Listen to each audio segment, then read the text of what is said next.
Blitz up the middle. This one intercepted. Picked off in the flat. It's Lynch. You're better off just rolling it down the field, the 40-yard line, than kicking a line drive to number 15. And here he goes. The quarterback is on the loose. Here's Post up the middle. Post has got a seam and he's gone. Purdy makes one man miss, spins away from a second. 10 still alive at the 5. Play action, Black to throw. Caught by Soden. Finley to his left, throws across the body, looking for Peters. He's got him on the run. Meanwhile, handoff. He's got it. Look now to the house. Emmanuel Post. They're going to air it out deep down the near sideline. Touchdown! Legendary! Unbelievable. The holder is Sabani. It's clean. The kick is up. Good. And good.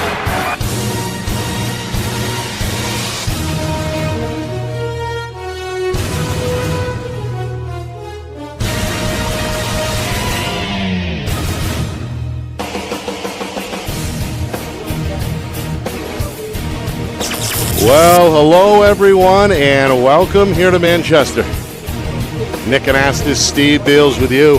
It's our Friday Night Lights New Hampshire Game of the Week, presented by Beals Insurance. Winnacunnet against Memorial, two Division I teams vying for playoff positioning here in week number 8. Two very similar teams, same record, both 4-3 overall, and both trying to turn things around after a mini two-game skid with just 2 games to play, Steve. Yeah, I mean, the only difference that I can really point to in these two teams, no lack of toughness on either side. These guys is Winnacunnet's just very, very young. And the opportunity, we talked to Coach Frank Core before the game, and he's all in the idea of developing guys. He understands they're going to be, going to make the early in-career mistakes at the high school level. But boy, to be 4-3 and that young is saying a lot about this team. The future looks very bright for the Winnacunnet Warriors, and the season looks bright for them as well. This is a big matchup. You've got Memorial, who is just under Rob Sturgis, has just arguably in the running for head coach of the year, without a doubt. Done a terrific job with this program. You could see it happening 3 years ago, and it's really been checking in now. These are not quitters. If you ever want to see how tough Memorial is, check the game out against Exeter a couple weeks ago, Nick, where they just hung in there and put it within one score through the whole game, right through the end of the game. No second guys time there. So just a terrific matchup. We're going to, again, we always talk about thermometer, who's hot, who's not. You got to be hot at this point going into the final game of the season, Nick. Good matchup. Looking forward to it. Yeah. A good day, weather-wise as well. Partly cloudy skies, about 58 degrees. It is windy, something to keep an eye on as we move forward. Warriors, they are already on their sideline. On the far side, we see the home team, Memorial, led by the flag bearer, one of the co-captains, senior Colin Bolu, who has played well no matter what has been asked of him this year. Absolutely. He's played a few positions. And then, of course, probably their biggest playmaker is Jacob Schuff, and he's just a junior. He's out there, number 1. He's got the flag over his shoulder as well, the American flag. So the home team taking the field. We're going to get the coin toss, the national anthem, and then the kickoff at the top of the hour. It's our Friday Night Lights New Hampshire Game of the Week, presented by Beals Insurance. Our broadcast today, as it always is brought to you by Beals Insurance Agency, with locations now in both Bedford and Londonderry. Whether you need home, auto, or business insurance, Beals Insurance will get you both the price and quality coverage that's right for you. Just call 603-471-9999 or visit BealsInsurance.com to request a free quote and start saving money today. Again, that's BealsInsurance.com. The New Hampshire Tomahawks promote the highest level of club lacrosse competition, not just in the state, but in the country. Looking to get recruited? Director Chris Cameron keeps an open dialogue with the nation's top college lacrosse coaches. Over 400 New Hampshire Tomahawks alumni have played at the college level, including the ACC, Big East, Big Ten, Ivy, NESCAC, NE10, and more. New Hampshire Tomahawks coaching staff has over 100 coaches, including current high school, varsity, and college coaches. The Tomahawks offer training for players of all ages, clinics, camps, and leagues, along with spring, summer, and fall elite teams. So play with the best. The New Hampshire Tomahawks, showcase and development for college lacrosse. Visit NewHampshireTomahawks.com and girls.nhtomahawks.com. How can you reach your team's fundraising goals at no risk and no cost? MG Sports offers a variety of products to make your team's fundraiser a success. Their products include discount tickets, cards, and calendar raffles to hundreds of local merchants throughout the New England area. Don't waste another season. Raise more funds than ever before and become another football program in New Hampshire that sets fundraising records every season. MG Sports, fundraising made easy. Visit mgsportsfundraising.com to start raising money for your team today. Colonial Printing is family owned and celebrating 50 years of quality print services for New Hampshire businesses and can help yours as well. Whether it's creative design, digital or offset printing, or banners and signs, with state-of-the-art technology, unlimited industry sources, and the ability to think outside the box, Colonial Printing will help you get your job done. To see their full list of services, promo products, and portfolio, or to request an estimate, visit colonialprintingnh.com. That's colonialprintingnh.com. Well, we're here on a windy Saturday afternoon in the Queen City, getting set for the kickoff at the top of the hour between Winnacunnet and Manchester Memorial here in week number 8 statewide. Both these teams gunning for positioning in D1 East. Of course, those who aren't quite familiar with how the postseason shakes down in Division 1, at least, it looks like this. You have the 3 conferences. You have the 3 conference champions. They get the 3 byes and the top 3 seeds in the 13-team field. The others, well, they vie for a first-round home game if they can host it. And that's kind of where these two teams fall into positioning here. A 5th overall win today would go a long way in determining the playoff position. Oh, without a doubt, Nick. I don't think anybody's in a hurry to leave this setup. It's working very, very well. They tried it with 4 divisions. They've moved it to 3. I think it does make the championship trophy even more coveted by moving to 3 divisions, Nick. And the playoff structure, the way that they give the 3 teams the bye, really works well to create a preliminary round. And, boy, Nick, some of those preliminary games that we're going to see are just fantastic and as they move into the quarters. So I like the setup. Both of these teams, I believe, Nick, are feeling pretty good that whatever happens today, they're in the playoffs. But don't underestimate the importance of winning this game today, because it's going to set them in the seedings that are probably going to give them a first game home game, and that's a big deal. When you make the playoffs, you want to play at home. We're about to get a live rendition of the national anthem by the Manchester Memorial Marching Band. They're in, I believe, Halloween garb / breast cancer awareness. Did a nice Notre Dame fight song on the way in to bring the team in, Nick. Yeah, they're pretty tight. Done a nice job so far. So let's turn our attention down to the field for the national anthem.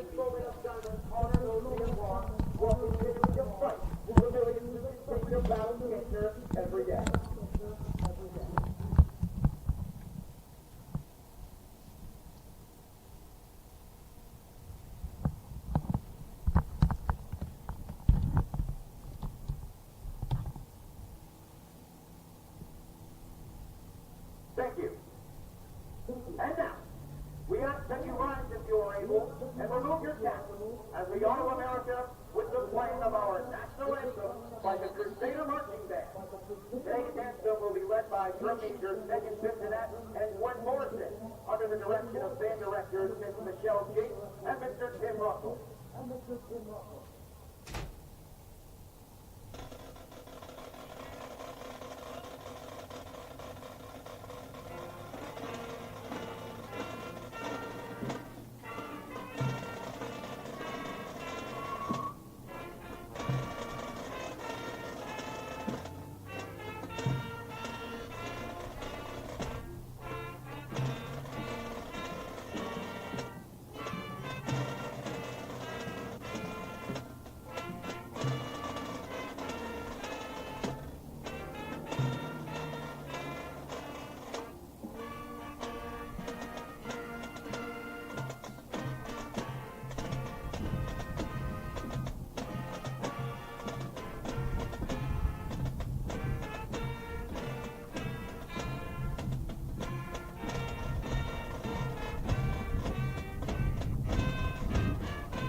Well, a fantastic job there. Sure was. By the Manchester Memorial Marching Band, setting the stage with a live rendition of the national anthem. We're live here at Memorial High School. 58 degrees, partly cloudy skies. It's windy down there on the field, the turf field here at Memorial High School. Two teams known for their physicality. Over the last several seasons, well, both these clubs have been outside of the playoff picture, so refreshing, so to speak, to have these two schools in particular back in the playoff race this late in the season. Playoff race is going to be good this year, Nick, because you've got three leaders really in right now, arguably four, between Londonderry going up the ladder, Pinkerton, Exeter, and Bedford, if you want to look at the power poll. Outside of that, Nick, it's really a nice group of 7 or 8 teams that are really going to slug it out to get there. And good things can only happen from that, because whoever emerges victorious is going to have their tools sharpened. They're going to be ready to go, focused, and see what can happen if there's a Cinderella team that emerges, and that's always fun. We remember Bedford, what is it, 2 years ago? Yes. 3 years ago. 2 years ago. Number 10 seed. Everybody knew they were playing well. Got kind of like let down with a big letdown game with Merrimack, and they just came out in force. So any one of these teams, all of a sudden things start clicking even at a higher level. Both of these teams have a nice ceiling, but the youth part of Winnacunnet is really exciting. You can just see something emerging here, as far as that team. And, of course, I think that Memorial is right there. They got good senior leadership, and they got a good depth, and looking forward to a good game today. Coach Frank Orr instructs his captains to defer to the second half after Winnacunnet wins the coin toss. So Memorial is set to receive here in front of the home crowd. All right, quickly, Steve, some keys to victory here both ways. What needs to happen for these two schools? Older senior leadership, older team, more experience. They have to come out fierce, Nick. They have to hit hard. They're home. They gotta get on the nose tackling and get that offense cooking. But I think the defense has got to come out and really make a statement. And at that point, with younger players, sometimes at that point you can but Winnacunnet's tough. That's going to be a big key here. Winnacunnet, avoid just what I said. No matter what, keep on coming. Have faith in yourself. Know what you've accomplished. Don't kind of look across the field. You're not so bad, and just keep on coming. And that's when the breaks can happen for a younger football team. Jacob Schuff, we mentioned his name for Memorial. He's the tall, wide receiver. He's also one of their faster players. He's back deep inside the 10-yard line. And he's joined by fellow receiver, Jathian Torres, one of their youngsters. He's only a sophomore. Torres standing also with his toes on the 10. Meanwhile, ready to kick for Winnacunnet is Elias Spaulding, 6'2 senior, puts a short kick in the air, and it's muffed. That ball is on the ground, and Winnacunnet has the ball. Well, the catch was dropped by one of the upmen for Memorial. Winnacunnet takes advantage, and now a short field awaits the Warrior offense. 1st and 10 at the 33. Yeah, just a complete miss, Nick. I mean, it is windy out there, but you gotta stay focused and catch that ball. We just talked about keys to the game now. What happened? Was Winnacunnet just sitting back, or were they just torpedoing for that ball? Clearly, we know the answer to that. In on it. They have to keep this thing going. They got the ball right now, and they know they're going to get it in the second half. This is big. Logan Luciano, one of the captains for Winnacunnet, able to recover the fumble. On first down, here's a pitch to Arvi Reynoso Santana. And he can't quite get the corner. Only a yard gain there. Good job on the edge there by several Crusader defenders.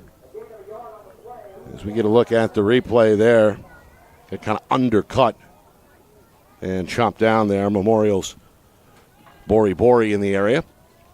So 2nd and 9.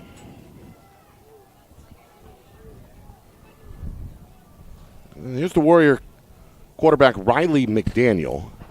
Going to lift his left leg, put a man in motion, hand to the fullback. That's Mason McDonald, and he's going to be repelled. Good defensive line work right there. Winning the battle in the trenches. All gaps were filled. Number I believe it was 62 two-gap guy. Had two men on him. He was double-teamed, and watch him get in on the play here on the replay. I believe it was 62. That's Jaden Cooley in the senior. Yep. Also linebacker Landon Murphy. Yep. There he is right there. Just a terrific job. So McDaniel only a yard gain. Or McDonald, I'm sorry. And now a 3rd down and 9 here on the way. 3rd down and 8. Got two receivers strong side right. And, of course, the patented 2 running back look behind the quarterback, McDaniel. He's going to hand, left side run, and Harvey Reynoso Santana going to get inside the 30 down to about the 28, but still about 4 yards short here. 4th down and 4. McDaniel going to stay on the field at least for the moment. Yeah, defensive end, number 62 for Memorial, doing a terrific job, forcing double teams every single time. That's Kylan. Jaden Coolin. McDaniel. Kylan. Hard count with a tight end to his left. He's going to change the play. And now Whistle is going to bring a Winnacunnet timeout. Yeah, you got the ball, Nick. You didn't expect it, but you got it.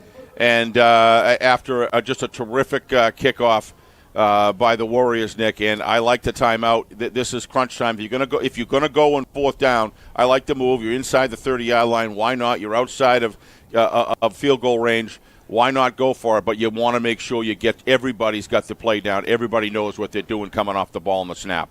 Both teams, as we highlighted, are 4-3 overall, and both squads 4-2 against NHIAA competition. They both dropped hard-fought games against opponents. Memorial opened up the air on the road in Rhode Island against Central Providence. That was a 12-7 final. Memorial responded by ripping off 4 in a row before this recent 2-game skid. Winnacunnet, their last game was against Bangor, Maine at home. That was a 28-27 final. An early 4th down conversion attempt on 4th and 4. Winnacunnet looking for the 24-yard line. They stay on the ground, and Santana is buried in the hole. He's going to be a yard shy. There he is again. Well, the defense celebrating. And that officially is a stop and a turnover on downs as Memorial celebrates on the home sideline. Well, watch Mr. 62 again. He's just a house out there. I don't know why they're going after him. Look at that. Right in on it. He just controlled the line of scrimmage. That is a good set of downs for Mr. Jaden Kylan. Caden Pelletier with a good wrap-up in the hole. He's credited with the tackle. And so now Memorial will run their first play. Here's the quarterback. And Bolu is still on his feet at midfield. And here comes the speed. He's not going to be caught. Bolu is in the end zone for a 75-yard touchdown run for Manchester Memorial. Outstanding athleticism there by the junior quarterback. He hit the second level and did not look back. Watch him lower his shoulder right here. He's lean, but I'll tell you, he's a rugged guy. And he's got that burner inside, that motor inside. Now watch this. Comes around the corner, reads his block. Nice inside move, lowers his shoulder once. And he's off to the races. Blockers out there ahead of him. You know, one of the things that Rob Sturgis has been able to do, head coach of Memorial, is make sure the guy that doesn't have, the other 10 guys that don't have the ball, get it done. Crusaders won 2. 2-point try is a pitch right side for Schuff, and he's in untouched. Wow. Well done, well executed. A one-play, 75-yard drive coming via the legs of Bolu. So Memorial, they get the stop on 4th down defensively, and a play later the offense delivers a highlight. It's 8-0 Memorial. Looked pretty potent right there, Nick. The blockers getting around early, owning the edge, washing inside. Well, that give a man like that with the legs that he's got to be able, and the strength and power. He doesn't look like a power back, Nick, but if you see, he broke that tackle. That was a complete wrap around his thighs, busted it open. And, boy, that was blazing speed going down the right side. So, that's one way to start it for Memorial. Of course, they muffed the opening kick surrendered short field to Winnacunnet, but the defense carries the day on fourth down. And then it's Colin Bolu, who was untouched on that 75-yard sprint to the end zone. So senior day starts off on the right foot for Memorial. And now Winnacunnet asked to respond here just 2.5 minutes into the game, trailing 7-0. Here's the kick off the right foot of Cam Bolu, the freshman. Oh, nice run. And here's Santana going to weave his way across the 30 before he steps out of bounds at the 32. Yeah, nice job there by, was it Harvey? That's Reynoso Santana. Reynoso 2 carries on that Santana. first drive, and there's the return. Yeah, what he did right there, Nick, was instead of so many guys would go right-hand side, east-west, he saw a seam and he ran right through it and got his team past the 30-yard line. So 1st and 10 for Winnacunnet on drive number 2. Well, fear the veer. That's the motto. Yep. That's the sign, actually, hanging up in Coach Frank Core's office. Yep. We'll see if they try something here on the edge. Long handoff, and nice a pretty good run by McDonald. Yeah, good second effort. It's going to get him up to the 40 before Schuff falls on top of him. It's an 8-yard pickup for Winnacunnet in their longest play so far. McDonald's nice second run. carry. Good blocking up front. And Winnacunnet's going to keep the foot on the gas here as well. They get right to the line for a 2nd and 2. McDaniel settles in against a 4-man front. Quick hitter, and that hole was slapped shut. Yep. 2 Memorial defenders, Kulon and Jack Paradise as well in there, the junior. So a loss of 1 will set up 3rd and 3. Yeah, one of the things they keep going for the middle, Nick, and when you got big number 90 up there and still learning these defensive linemen, but you can clearly see defensively why these guys have played a lot of good defense, a lot of tight games. Not a lot of teams beat Memorial by high numbers, Nick, if they on their losses that they did have, and you can see why here. They got a nice defensive line. 3rd down, 5-man front this time, and it pays off for Memorial. McDaniel forced to hold on to it, and then it pops loose at the end. That's a fumble. Memorial, they are celebrating like they do. No official signal yet. McDaniel on the second effort after that play was blown up from the outset, tried to scramble to his right, lost the football, and Memorial officially will take over after the recovery. 1st and 10 Memorial at the Warrior 35. So we get another look at that one. The early penetration forced the scramble. The ball comes out, and Winnacunnet suffers their first turnover. Yeah, you got about 9 matchups there that Memorial's winning every time. They're separating themselves from the blockers, and they're laterally moving square to the line, and that just makes it impossible for them to get over the line of scrimmage there. Schuff with the recovery. And now on 1st and 10, Schuff's got the football around the corner, inside the 20, knocked down from behind at the 14-yard line. Yeah. Schuff with a 21-yard rush and a Memorial first down. He means business, Nick. I'll tell you, the way that he works his way around that 45-degree right there, that's where when he turns, he accelerates. But I'll tell you, the thing about him is I always taught my running backs the first 3 steps define your success against a good defensive line, especially off the edge. Those first 3 steps are key. That's where you gain that momentum. 1st and 10 from the 14. Bolu's going to hang on to it inside the 5, going to crawl down to about the 3-yard line. He's tackled inbounds. It'll be an 11-yard pickup for Bolu on his second carry. As you know, I've been following Memorial on film every chance I can get, Nick, and this team looks better live. This is really, we saw them in Concord, and they struggled with a lot of penalties and things, and kind of lost focus a little bit. This team is really looking strong right now. They're getting off the line of scrimmage fabulous. And they're looking to build on that impressive start here with a second touchdown just 5 minutes into the game. Under center, Bolu looks over his right shoulder back at Coach Sturgis and is now ready to roll. It's the fullback, and he's in the end zone for the touchdown. That's one of the captains, Mo Alon-Waraju. Signal finally given. And it looked clear to me he was in. That's a 3-yard touchdown run for the senior. And Memorial extends the lead now to 14-zip. I don't know what the weight was on that one, Nick. That guy was in the end zone. His whole torso was over. Clearly, I think they were looking to communicate across to each other what the other one saw, and bottom line is it's a touchdown. So Memorial off to a 5-minute, 14-point start.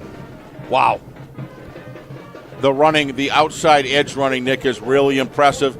But what impresses me as much is the blocking, the pulling guards, the big, rugged guys, but they've got some speed, and they come off on they're being trained well of how to pull a guard and a tackle. Coach Sturgis wants 2 more. Bolu under center.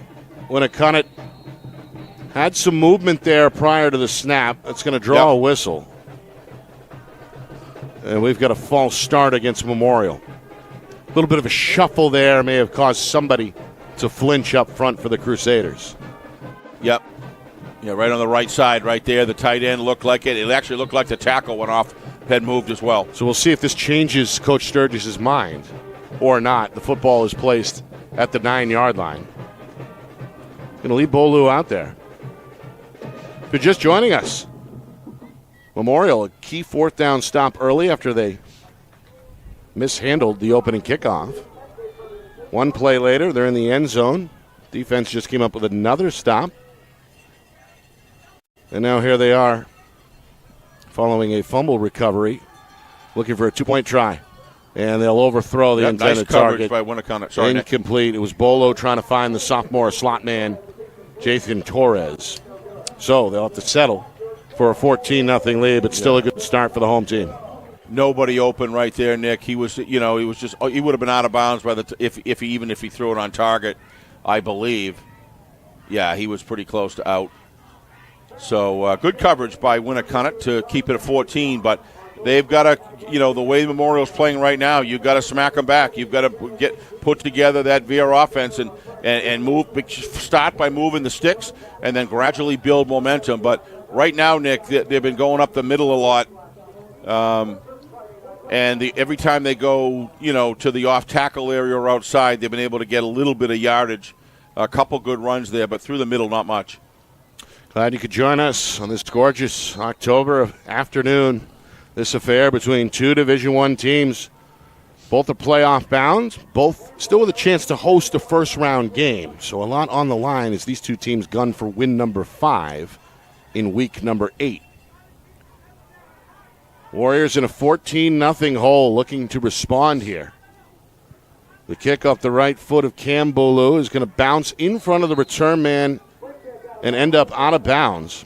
Flag is going to fly inside the 25-yard line. Good decision not to come up on that ball, Nick. Had kind of a side spin on it. Yeah.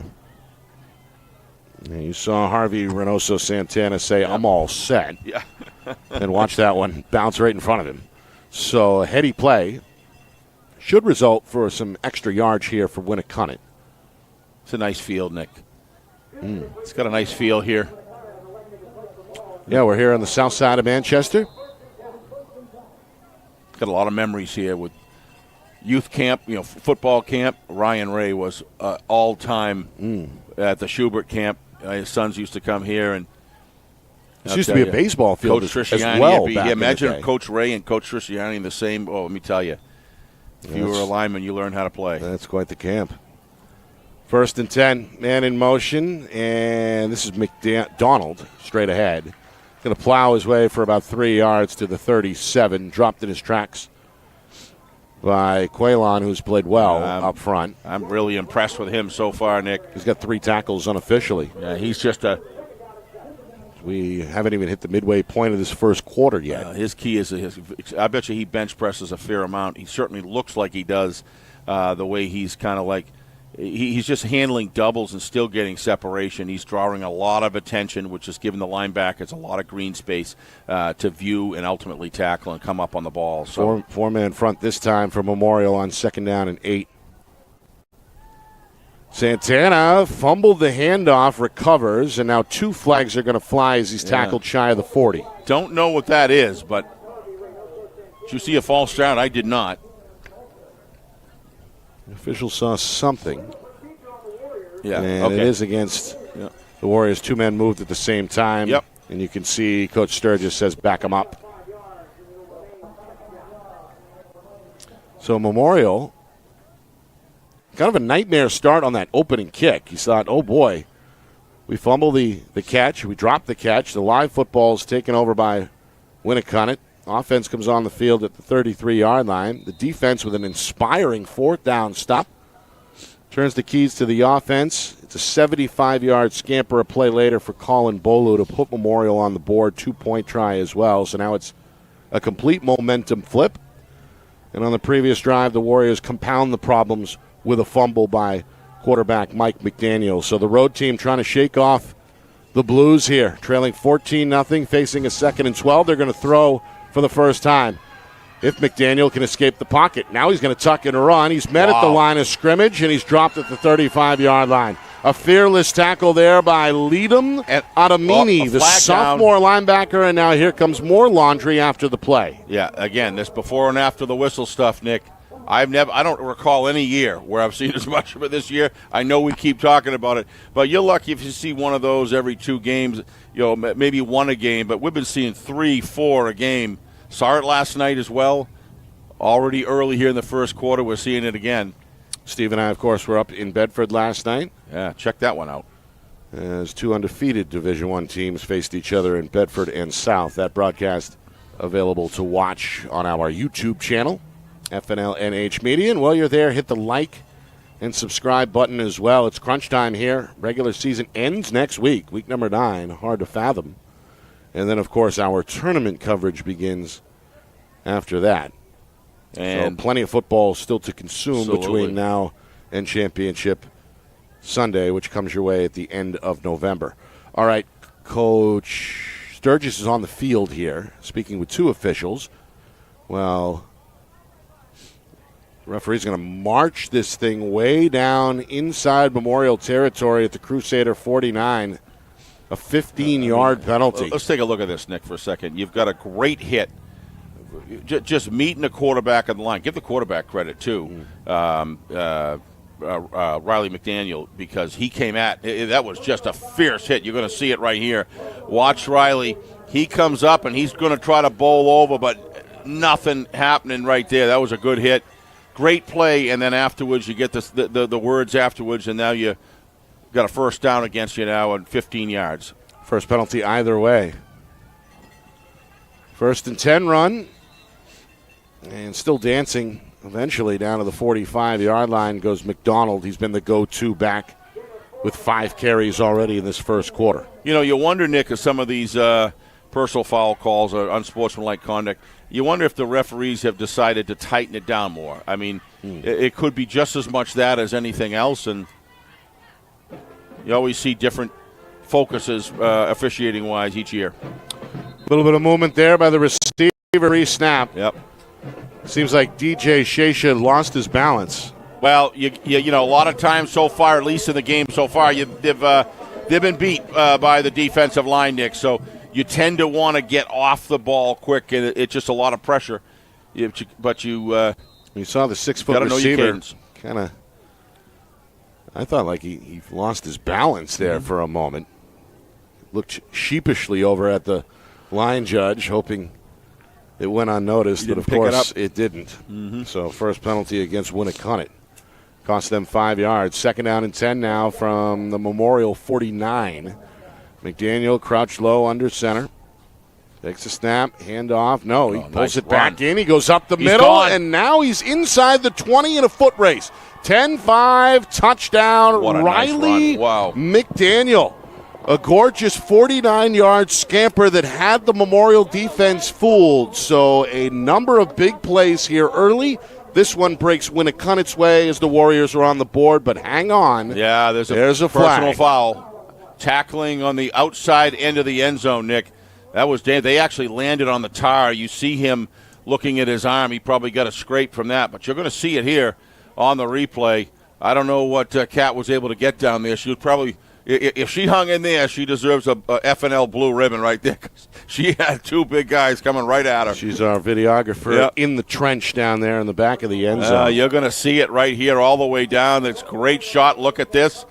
and he's coming right at her. He tries to knock it out. That is well past the backside line of the end zone, Nick, and he actually landed on the tar. So this is a big score for the Warriors, Nick. This is huge. So was that penalty accepted, or where is that enforced? On the that'll be on the kickoff. Upcoming kickoff, not on the extra point. Because it was after the successful so touchdown. It doesn't impact the extra point. No, it does not. Cam DeRozier splits the uprights to make it a 14-7 affair. Yeah, the only time it happens on the extra point is if the flag happens on the extra point attempt.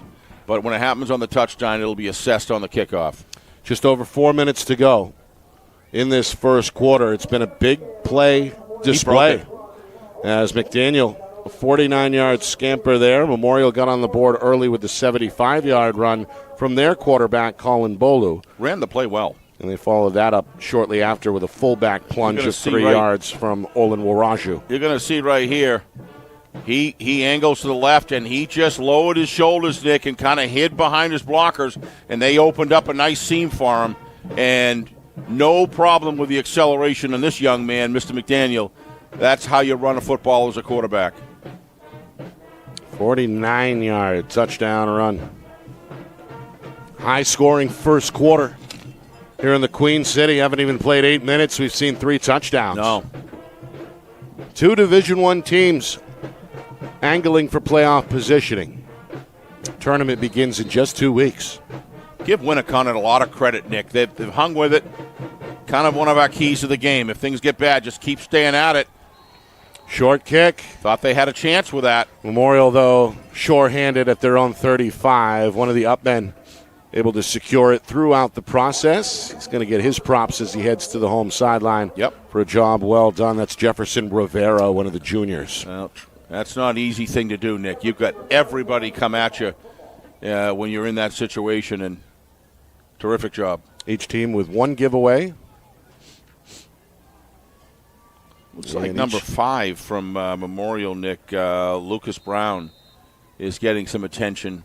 He may just be getting a talking to after that penalty. Maybe, yeah. He was the man who tackled McDaniel in the end zone. Yep. Here's a hole on the right side on 1st and 10. Not much. I believe that's Olin Waraju. It is. His second carry ends up at the 38-yard line after a gain of 3.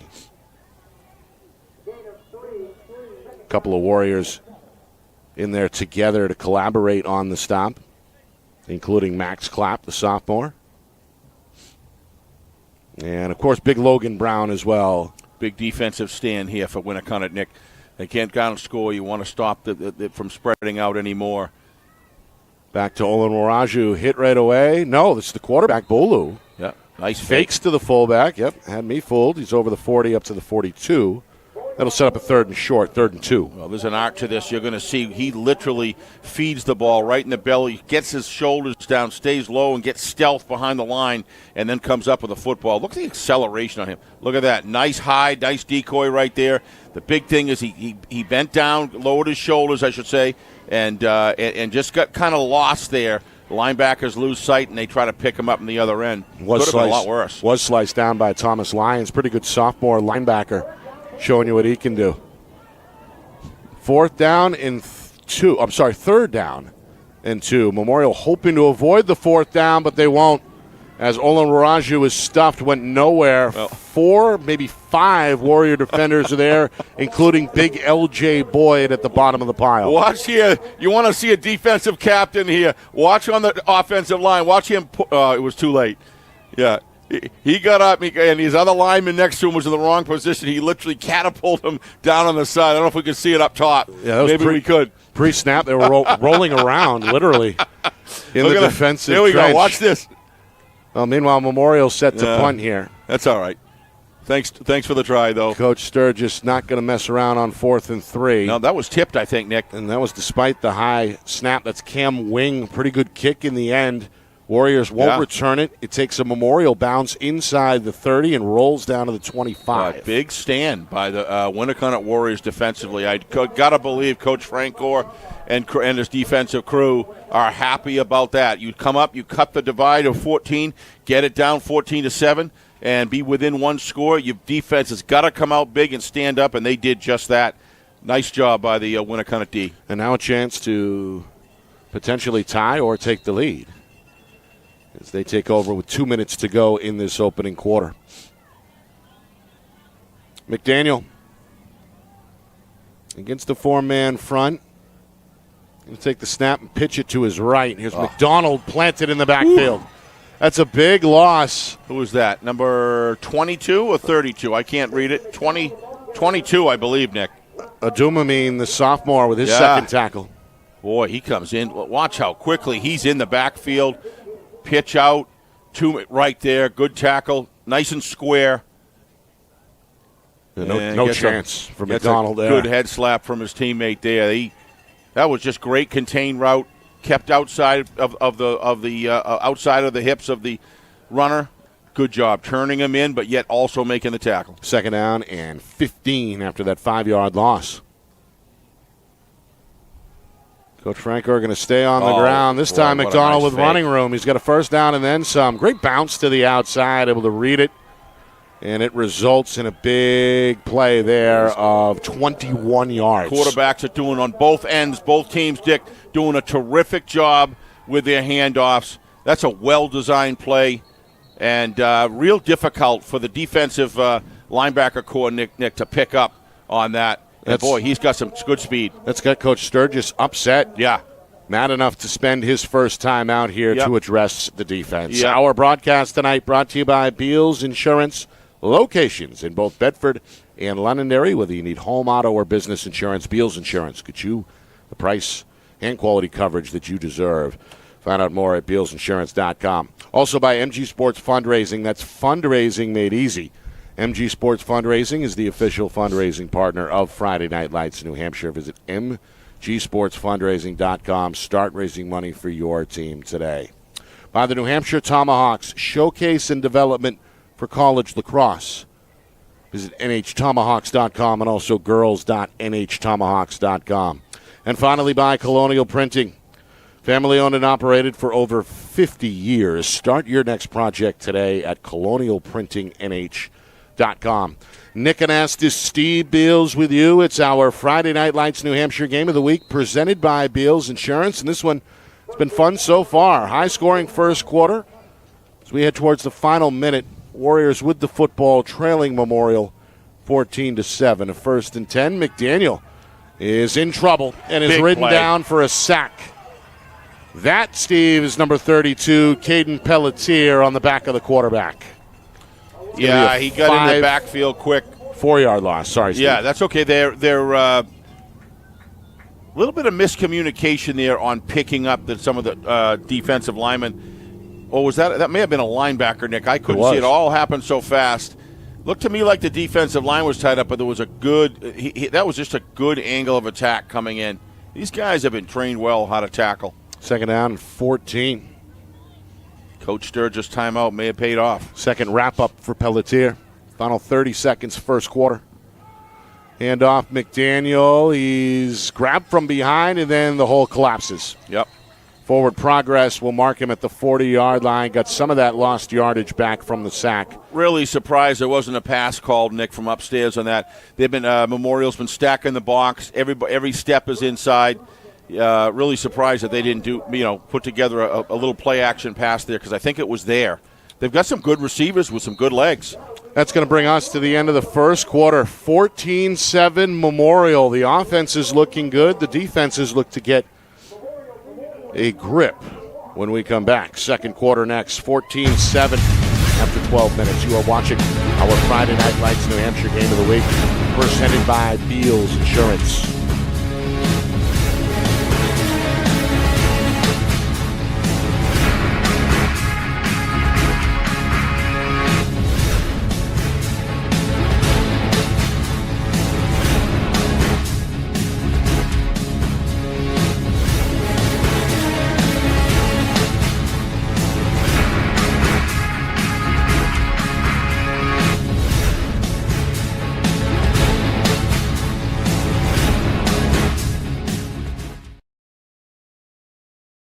Our broadcast today, as it always is brought to you by Beals Insurance Agency, with locations now in both Bedford and Londonderry. Whether you need home, auto, or business insurance, Beals Insurance will get you both the price and quality coverage that's right for you. Just call 603-471-9999 or visit BealsInsurance.com to request a free quote and start saving money today. Again, that's BealsInsurance.com. Start of the second quarter here in Manchester. Winnacunnet with the football, trailing 14-7, and they're going to lose yardage on third down. Wow. Well, Memorial read it well there. Read it well. I mean, talk about on it. Arguably, when you see that, you say, I know how to cover this better than you know how to run it type deal. And look at the speed in the backfield, and then the pitch man is just perfectly. Is that number 32 again? Who is that? That's number 12. Number 12. That's Memorial's Brandon Weaver. Been watching him senior. Throughout the game. He's playing a great game. That ball actually popped out at the end. Nice job by Reynoso Santana to make sure he didn't lose possession. But he does lose 6 yards. That forces a punt. And this one is going to come without a return and end up rolling just inside the 35. Now the officials look to reposition the football at about the 37-yard line. Either way, Memorial set to take over with their 14-7 lead still intact. They got off to the start they wanted. Big play got them on the board. Quarterback Colin Bolu, a 75-yard touchdown run. 2-point try was good as well. 8-0 Memorial. Defense recovers a fumble, sets up a short field. And Mo Olenwaraju plunges in from 3 yards out. 14-zip Memorial. Warriors with a response late in that first quarter. Riley McDaniel, a 49-yard touchdown run. So here we are, 14-7. Both teams looking for their 5th win of the season this afternoon. Nice move out of the pocket. Bolu going to tuck and run now and weave his way across midfield before he's tackled in the end at the Warrior 46-yard line. That's a beautiful run. He's in pain. Yeah, he got that. That is a hard way to go down, Nick. Well, it's a 19-yard run. Tough kid. He's coming off the field. They think he's hurt.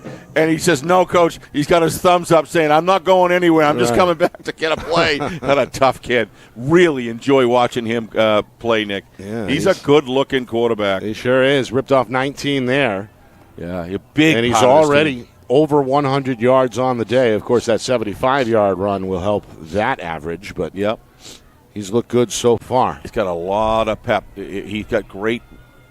4 carries, 110 yards. Here's Olan Jaraju. And he somersaults his way inside the 40. Can't tell you, Nick, how proud I am of this Memorial program. You know, we saw it 3 years ago or so, and it's just, I think we saw a game they made of the playoffs. And remember, we were in Goffstown. We did a game over there. In the rain, yeah. And that was a tough game. Goffstown was a really solid team. That was a 6-0 final. Physical, nasty game, let me tell you. And they just played 4 quarters of football. And I said, that's Memorial starting it up. And here we are today. Second down. Olenwaraju in the hole. This time it collapses. Good effort up front there from Winnacunnet. 58 and a couple others as well. 68. And it's Anthony Magri. We know about him. 5'7", 245. He's the junior. He's one of their tackle leaders. And, of course, he comes from that Magri family. Who are you talking about there, Nick? That includes assistant coaches Steve Magri Sr., the junior, the latest Magri, so to speak. 68. That's him, That's Anthony up front. He's a stump, and he's tough. No gain for Olenwaraju. Now a third down again, facing Memorial. They've had mixed success so far on third down. You got to watch out for delay a game here. They've been a long time on the clock. And now another hard count before the handoff taken by Olenwaraju into the second level for a first down. Lowers that right shoulder and drops the defender with him at the 24-yard line. Yeah, tackled by number 28, Burke Spalding. However, Nick, always remember the stat. If your safeties are making tackles, you're in trouble. Seemed to be the case last night with Nashua South for a while. Yeah, until that defense stiffened a little bit. Some of that sidestepping and acceleration by Brody Helton was just off the charts. And then you got Bennett Matthews coming at you. That was a fun game to watch. Fun game to watch. It was in there for a while, and then it just kind of slipped away. And again, that game is available on our YouTube channel. Bedford and Nashua South played just last night. Check that out on our channel, FNLNHmedia.com. Meanwhile, Olin Waraju starting to carve out a pretty good workload. His previous run on his previous run of 13 brought up a first down, and now he's got his club in position at the 20-yard line for a 2nd down and 6 after that 4-yard carry. So he's had 7 touches so far. That's the most either way. And, of course, one of those runs ended in the end zone. Left side run again. The co-captain maneuvers inside the 15 before he's dropped at the 13-yard line. Winnacunnet's Damian Halter is there for the tackle. Again, Nick, a safety making a tackle, though. Means the offensive line, Nick's doing a good job. The blocking core as a whole doing a good job for Memorial getting into the secondary. Meanwhile, this drive's starting to eat up a little bit of time here. 4 minutes into the quarter. First down and 10 from the 14-yard line. Olin Waraju this time is stopped 44. Dead in his tracks. Logan Brown, the 5'9 senior inside linebacker and one of the Winnacunnet leaders defensively, puts an end to that. It's a 2-yard loss. Yeah, Logan Brown, Nick, a senior. And that's a nice piece of work there, getting in the backfield. Gut body, that's the key. You got to grab body. You got to grab the lower tier, mid to lower tier. 2nd and 12. Bolu under center, surveying the defense. 5-man front for the Warriors. Olin Waraju breaks a tackle and is close to the first down marker. He is slippery. Looks like he was caught in the hole, but he lowers that shoulder. He's so low to the ground. Yep. Able to keep his balance, and now he's got his club just outside the 5-yard line, facing a 3rd and 1. How do you pronounce the last name, Nick? Olin Waraju. Olin Waraju. Boy, I'll tell you, Mo, that is a good piece of running. He is slippery. When you see him slip to the side, great sidestep. Remember Bahoma, I was always impressed with him and his sidestep. He could just break your ankles. 3rd and 1. Warriors hoping for a stop. Memorial looking for a first down. They'll stay with the workhorse. Olin Waraju, right side run. I think he's got it. Magri was all over him, but they only needed a yard, maybe less. I don't know. They haven't called it yet. No. Maybe they're going to do a measurement? I don't know. Where's the football? It's just inside, I believe, the 9-yard line. I thought he had it, Nick. First down. Yeah, I thought he had it. 1st and goal coming up. So Memorial methodically, in old school fashion, just eating clock, keeping it on the ground. Well, you said it, Nick. Eating clock. My God, this is going on over almost 6 minutes now, we're right? just past the midway point, 2nd quarter. Very good drive. Well executed. Olin Waraju has been the centerpiece. Now it's time for a new ball carrier. It's Torres on the toss, and Torres finally turns the corner. He's in the end zone for the touchdown. It's a 3-yard run. You're close for the to a hole. sophomore, Jathan Torres, on just his first carry. Yeah, it looked like there might have been a little bit of a tug, Nick, but they didn't see it down there or didn't think it was enough. But still, a good run, and the blockers were out in front here. You're going to see the chaser. Yeah, number 30 on 7. But it looked more, Nick, like just kind of incidental contact after that angle. So good no call by the refs and a nice run. A good job blocking out front of the left side for the Crusaders. 2-point try. Toss is for Huft, and he survives the hit near the goal line. Schuff. They called his number on the previous 2-point try, or the first 2-point conversion attempt tonight, which was successful. It's a nice drive. They get it back in his hands here for 2 more, so 22-7. Very balanced, very just well executed on every play. I really like the sequencing of plays that the coaches called. but I tell you, being able to see him in person, Colin Bolio just looks really solid to me as a team leader on offense, Nick, as quarterback. He seems to have all the goods. I watched him in that last drive against Exeter last week and just did a terrific job there as well. You mentioned that Exeter game. That was a hard-fought 13-6 defeat on the road for Memorial. That was their fourth straight on the road, Steve. Hard to believe. That's tough. They do. How do you like Salem, where every game's away? They do end up with back-to-back home games to close out the year. Today against Winnacunnet. Next week is a Friday night affair against Timberlane, while the Warriors will wrap up the regular season on the road at Dover.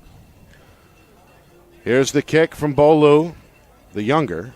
Fielded by McDonald, just over the 20, works his way to the 25, lowers his shoulder at the 30 before he runs into a blue wall at about the 32. Well, our senior tech, John Barron, just texted me and said things all look good. So we meeting his approval from far away at thank you, John. Doing some officiating in girls softball. He's a tremendous official. Yeah, he's down in at New the Jersey. college level, NCAA level ref. But we're happy to have him, and he said he missed us. We miss you too, John. Hope you're still watching, and forward to your return. He's got a long drive home. He was down in South Jersey.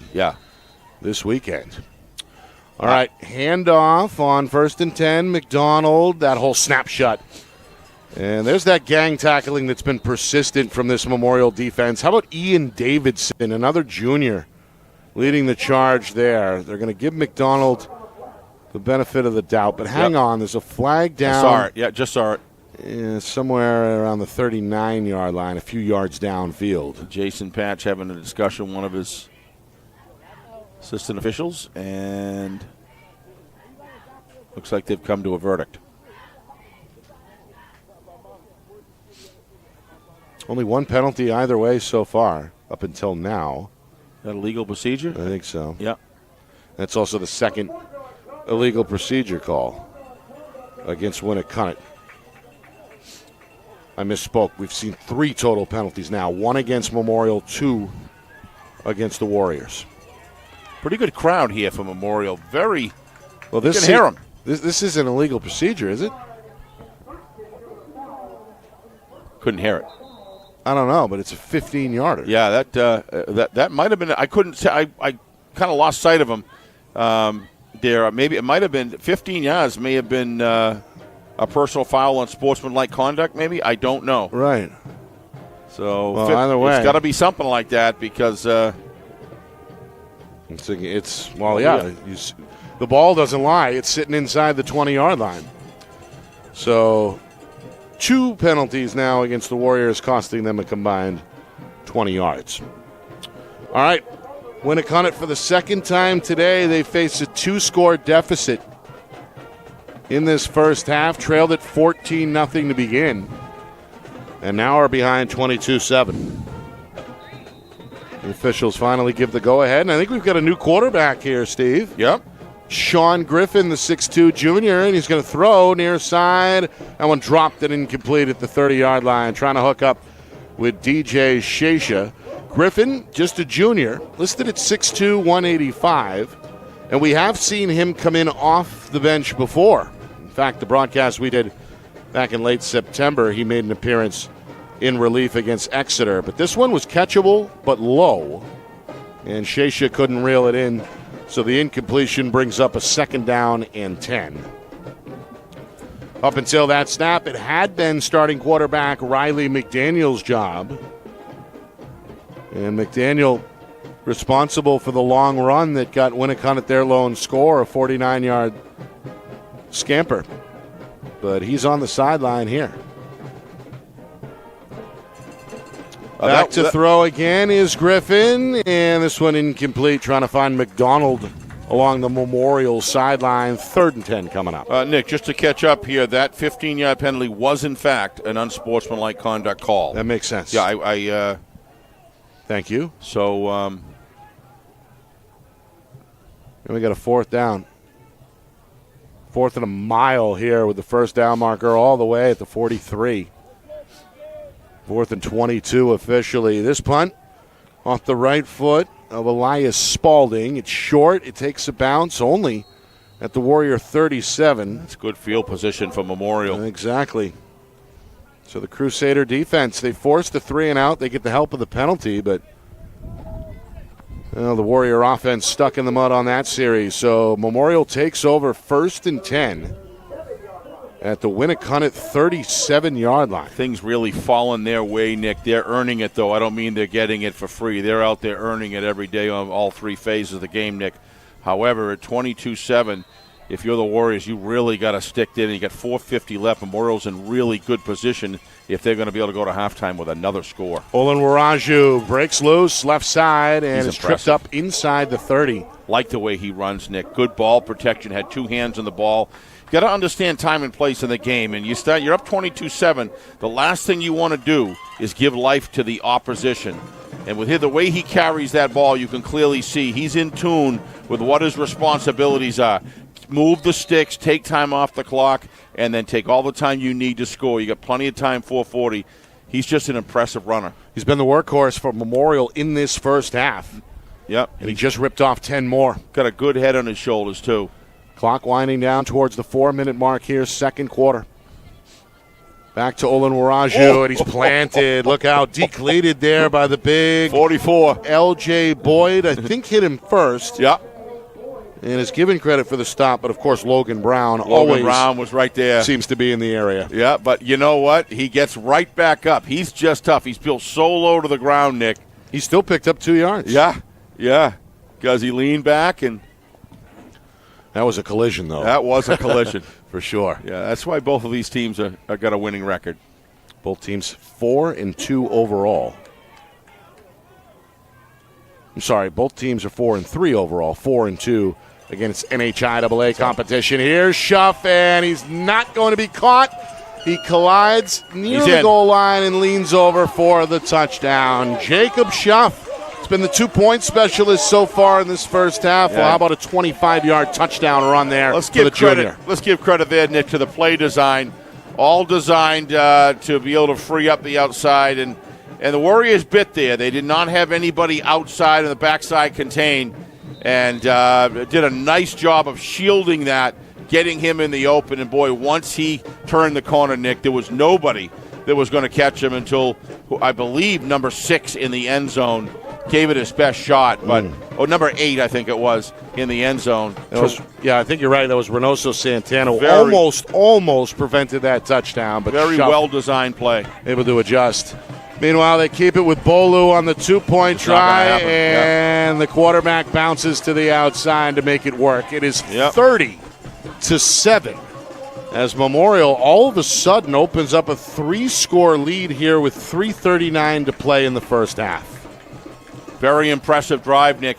What was that, 6 minutes? 6 minutes, probably? The previous one. The previous one before that, and then they get the ball back, and they're very swift to get the score. Didn't need 4:50 to get in there. Memorial looking very strong. Let's not underestimate. They're playing a good football team in the Warriors, Nick. Very well coached.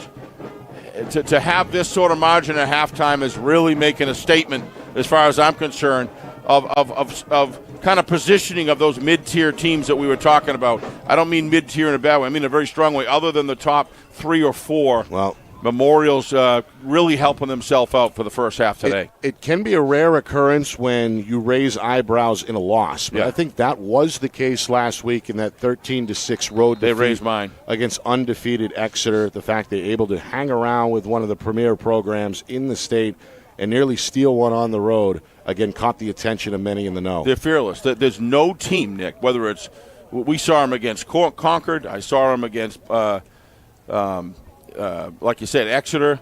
I saw him against somebody else. I saw him in the Jamboree, too. Jamboree as well, and I saw him in one other game I was watching on TV. So it's a good return by McDonald. Yeah, spins his way over the 35 before he's hugged at about the 37-yard line. Stopped by Isaiah Elijah, the senior, for Memorial. So Coach Francor changed his quarterback to begin the previous series. Brought in Sean Griffin, the junior, off the bench, and he's going to stay with Griffin with 3.5 to go in this second quarter, at least for now. Well, a little bit of a spread out offense here. In fact, they're going to bring Griffin into the gun. 4-man front for Memorial. Man in motion on first down. Yeah, another one. Yep. They really got to work on that. 2 players moved there. It was Reynoso Santana in motion. And the second such penalty against Winnacunnet. It's going to cost them 5 yards. It's their 3rd penalty of this first half.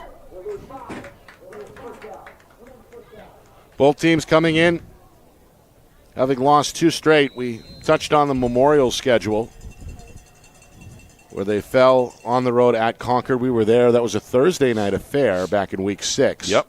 That was fun, doing a Thursday night game. I enjoyed that. And then they lost, as we mentioned, by just a score against Exeter on the road last week. Winnacunnet has also dropped 2 in a row. Oh, nice pitch. That's timed well. McDonald from Wheeler yanked down, inbounds, I believe, at about the 40-yard line. Well, if you had a nickel every time that the option there is run in practice in a season by the Warriors, Nick, you'd have few bucks in the bank because that's the go-to. Yep. McDonald's a 3-yard carry there. He's been the high man in terms of carries for the visitors in this first half. This one is fumbled and then picked up off the bounce. Good recovery by Don Mancini, as that one nearly disastrous for Winnacunnet. They've already lost a fumble in this first half, but a good job there. I think that was good. Mancini. I think it was number 8. Oh, no, it was Reynoso Santana. Mancini's number 0. I apologize. That makes more sense, as Reynoso Santana has been more involved than Mancini. That's his 4th carry. You got to be an athlete to be able to do that, Nick. Right. That's pretty. Never lost a stride the whole time he picked the ball back up. And he picked up 5 yards. 3rd down and 2. They go back to McDonald. He spins twice, trying to grind his way out of that pile, and he's very close. I think he may have it. He does. He does have it. Needed 2. They give him 3 in a first down. That's just hard work. That's the kind of things right there, Nick, where Coach Francoeur's got to be pleased. His team is down 30-7, right? And everybody knows this team is extremely young, and they got freshmen out there playing varsity football, which is difficult, but it's also joyous to watch these guys, or exciting, I should say, to watch these guys. Our broadcast today, as it always is brought. He was open. Trying to find a man to his left. That was intended for Alex Sutherland. Don't really know why they're not passing a little more, sorry, Nick. Dylan Palm. Yeah, was the intended receiver there, Steve. Don't really know why they're not passing more, because they're stacking the box. And that was my next question here. A chance potentially to double dip for Winnacunnet. Yeah. They will receive the kick to begin the second half. You've got 2 minutes to work with. You've got 2 timeouts as well. Yep. So we'll see if they let Wheeler loose or not. 2nd down and 10. They're basically at the 50. They should be able to open it up.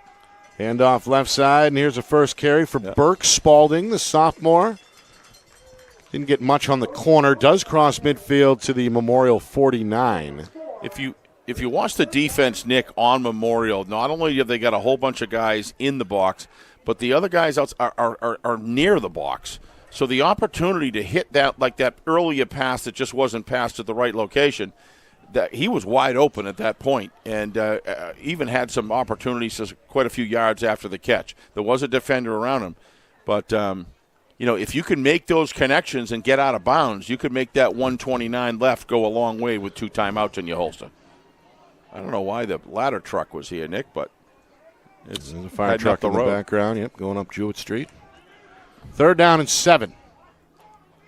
Wheeler is back under center here, and a man goes in motion. That's Santana. The ball is on the ground.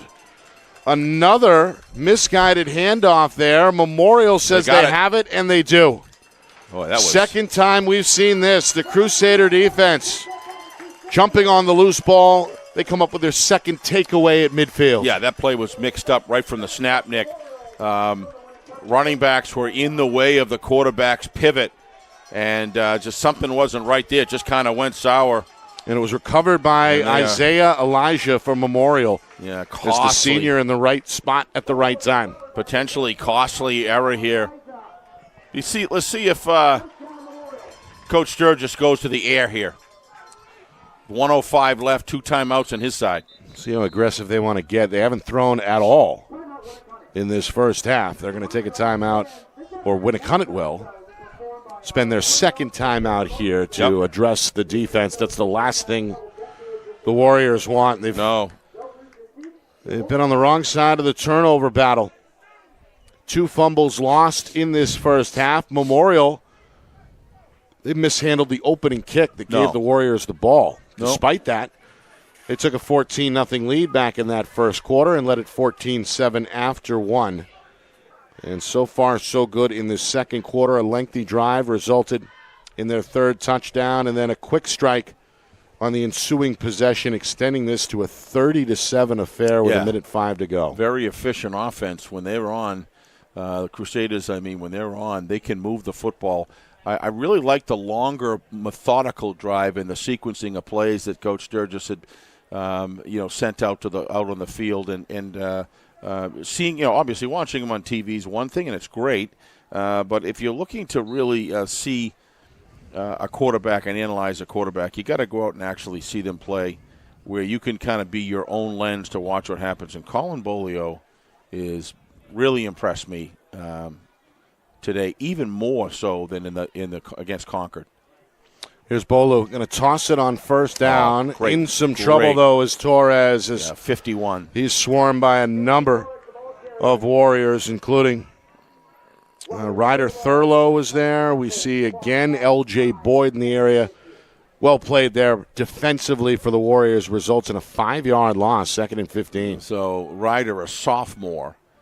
Think about that. Look at the way in which he attacked the outside and turned it in and just made a great tackle, and he's a sophomore. Down to 30 seconds here until halftime. Memorial seems okay with taking some of the play clock down here. They go to Owen Waraju on 2nd down, and the fullback goes straight up. Yep. Tackled near the original line of scrimmage, does cross midfield to the Warrior 49. And that, Steve, may take us to halftime as the clock down to 10 seconds. Warriors, well, they're got some thinking to do here at halftime. Going to have to readjust as Memorial with a big lead through the midway point, 30-7 at halftime here in Manchester. A very good opening 24 minutes for the home team on senior night. Yep. As they pass the eye test, so to speak, there for sure, and it results on the scoreboard. 30-7 margin. Why take any chances, Nick, as the clock's running out? Coach Sturgis is, that's how you manage a game. Winnacunnet is going to get the ball in the second half. We'll see what happens. But right now, whether it be the trenches, and I would, even at the skill positions, you've just Memorial's just got a little bit more juice. Nick, it's a little more potent, a little bigger, a little older, a little more mature. But you can see bright spots with Winnacunnet, and that's how youth play. They get it, and then all of a sudden, when you take the whole half and you analyze it, Nick, Memorial's got the 30-7 score probably justifies in my mind the where the game should be given the leadership and the just the. It's a proper reflection of what we saw. Yeah, exactly. All right, coming up. Full recap, stats, highlights, analysis, out-of-town scoreboard, a lot of action last night, more games this afternoon, so we'll get some of those scores to you in real time. Memorial, a big lead at the break, 30-7 over Winnacunnet. You are watching our Friday Night Lights New Hampshire Game of the Week, presented by Wheels Insurance.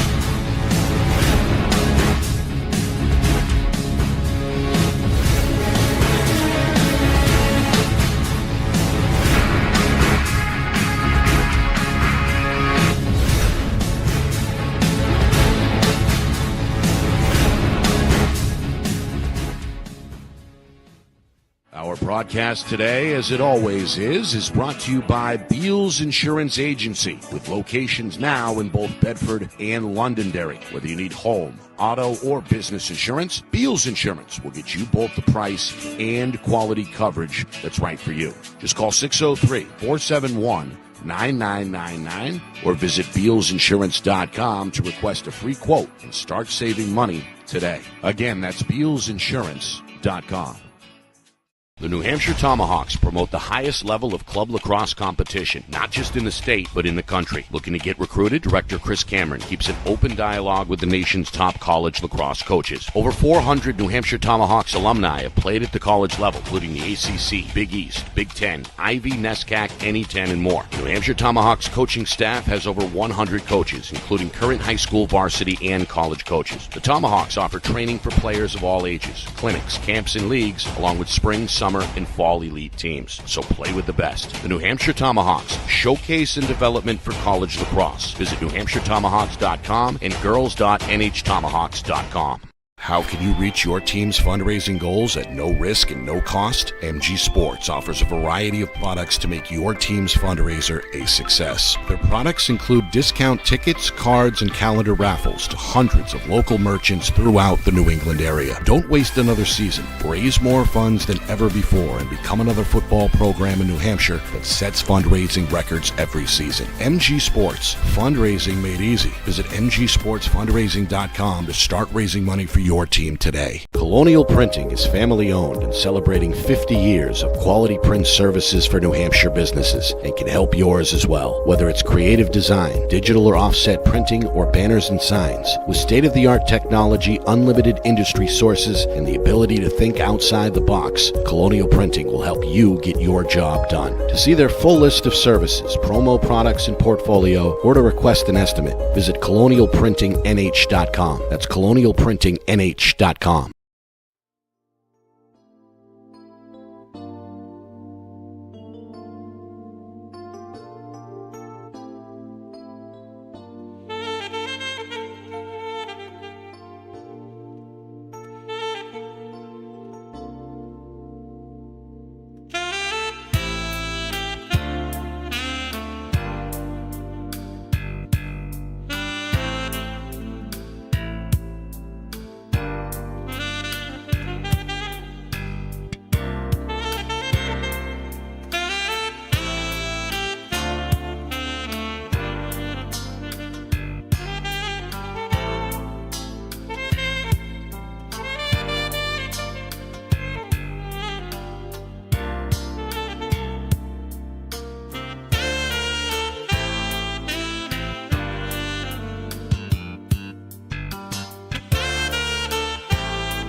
we got 2:36. I'm good. Halftime here in Manchester. And a big lead on the board for Manchester Memorial, 30-7 over Winnacunnet. An impressive display by the home team on senior night.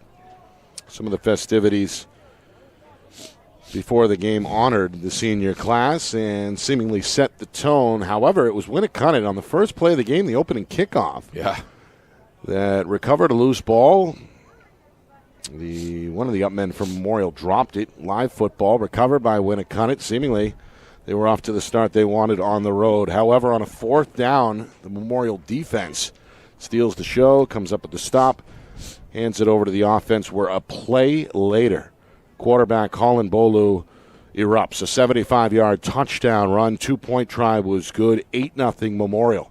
Second drive for Winnacunnet ends in disaster as well as they fumble the football in their own territory. Memorial recovers, short field, and then it's Mo Olanwaraju, who was busy in that first half. 13 carries, 52 yards, a 3-yard score, made it 14-zip. Later in that first quarter, Winnacunnet comes back with a big play of their own.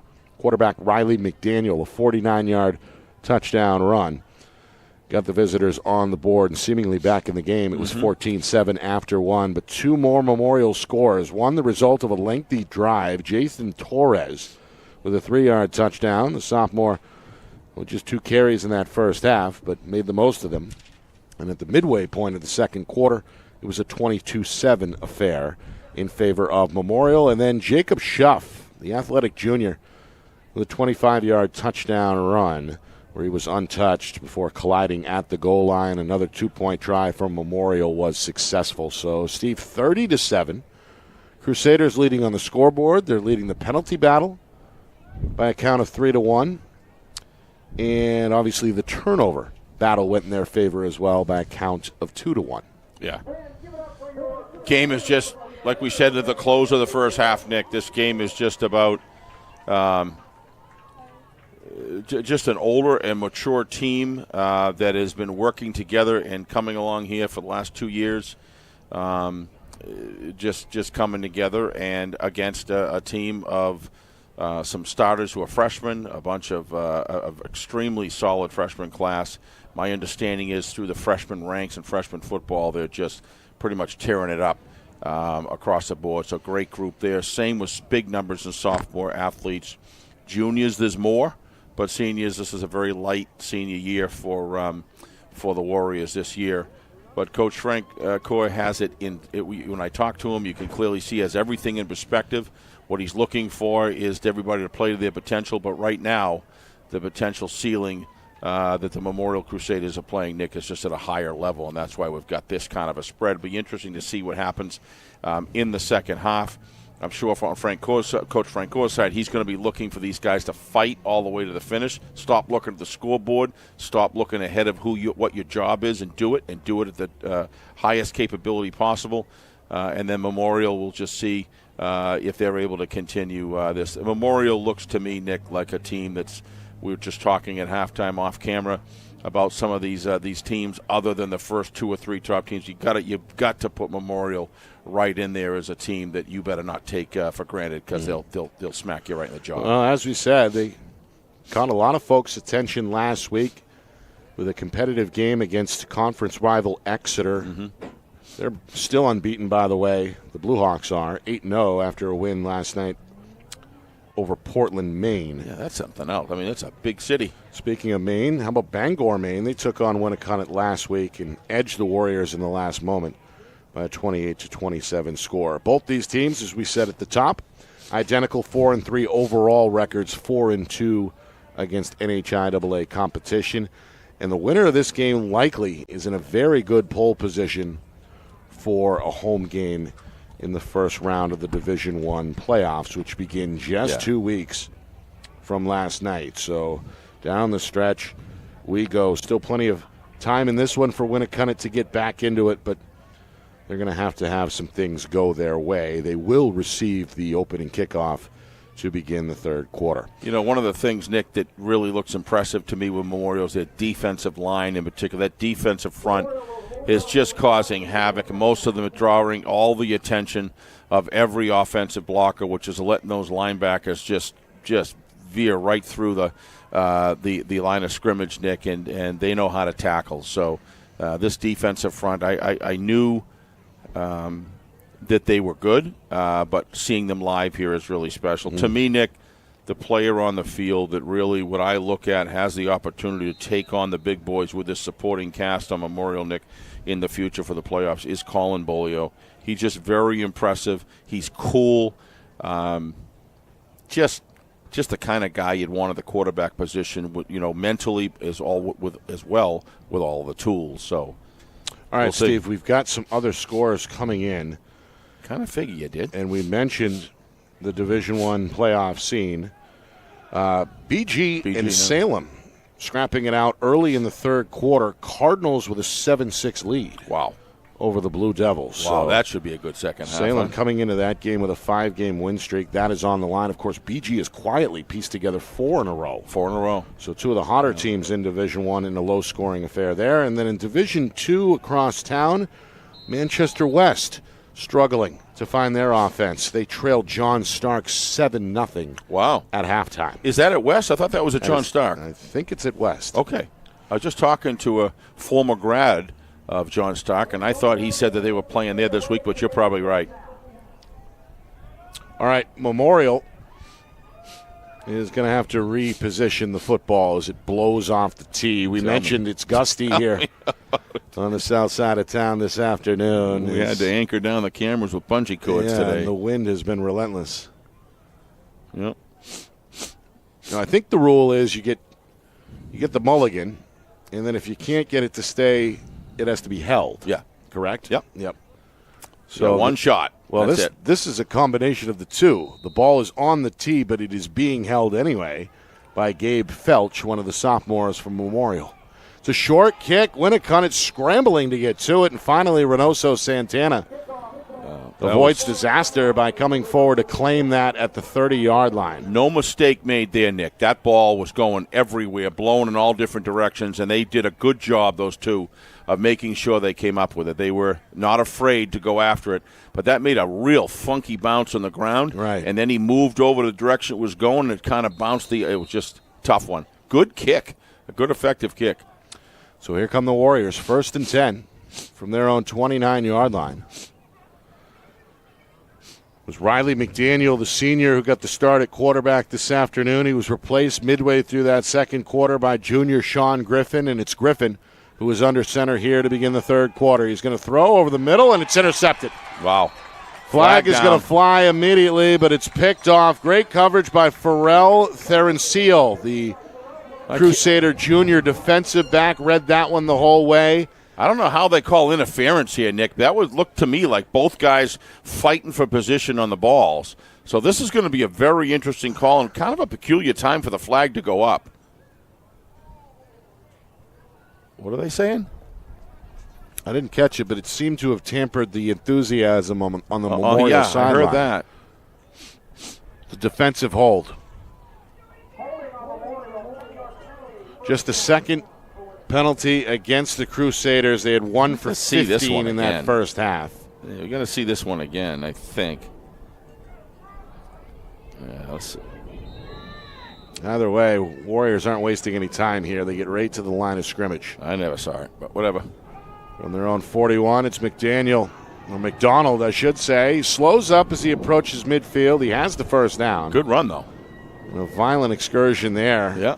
15-yard pickup for McDaniel. He was somewhat bottled up in that first half. Somewhat. 10 carries, 41 yards.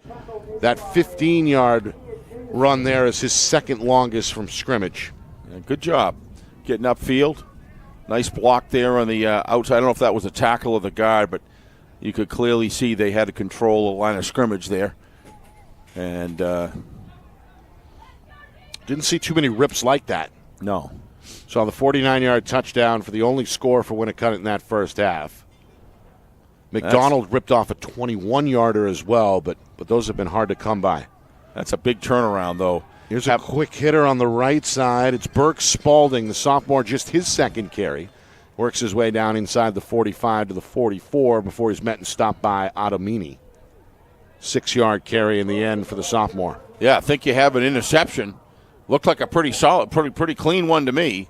And then all of a sudden you got a penalty called against you, and now they're down in your territory. So that's an interesting turnaround. If Winnacunnet can go down and score this early in the third quarter, you never know what can happen. Mini momentum swing. Yep. See if the Warriors can take advantage. McDonald bodied up. 51. Juanuel Pena Ramirez. He's one of the captains. I've been waiting to say his name. The junior up front has been in on some of these gang tackles. This time he stands out for the solo stop and brings up a third down. Yeah. That's just a big solid bear hug in the hole. Yep. Just won the battle there on the defensive line. So McDonald goes nowhere. We get a third down and 4 from just inside the 42-yard line of Memorial. Crusaders bring 4 down linemen. Wheeler goes back under center for Winnacunnet. Takes the snap. Going to throw to his right. This one is caught. Or was it? No, it was dropped. Incomplete. Yep. I don't know why. That was right in the breadbasket, Nick.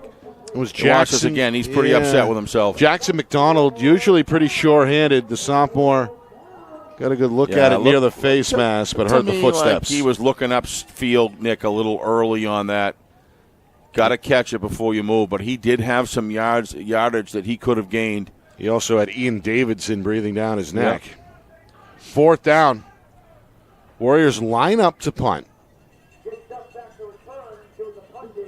It's Cam DeRozier, and it is a fake. And a quick first down is going to result. Short pass thrown by the fullback after a direct snap. Yeah. Well done. Pass on the money from Logan Brown, and the Warriors move the sticks. Now we get another flag. Roy, I'll tell you. As this one is way after the play. And let's see.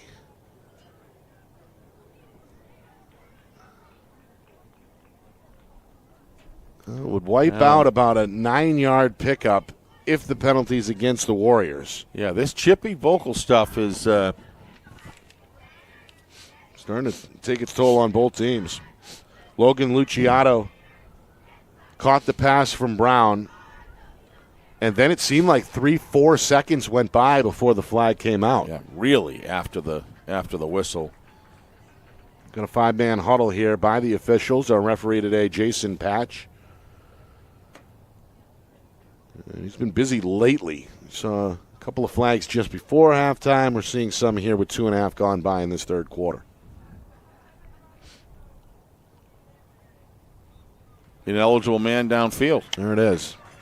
One of the Warrior linemen drifted beyond the 5-yard buffer zone. Now maybe we can see that again while we're waiting. Here we go.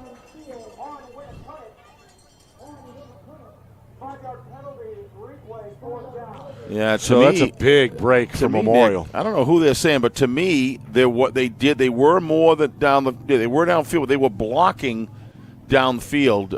It looked pretty close, but that's a real disadvantage to the defense if you do go into that linebacker area, Nick, because it changes the coverage structure. So it's important to call that if, in fact, they're too far down. Usually they give them a yard or two. I think it's the right call. It's still tough to swallow if you're Winnacunnet. It is. It's tough. It wipes out the first down, and now another decision needs to be made on 4th and long.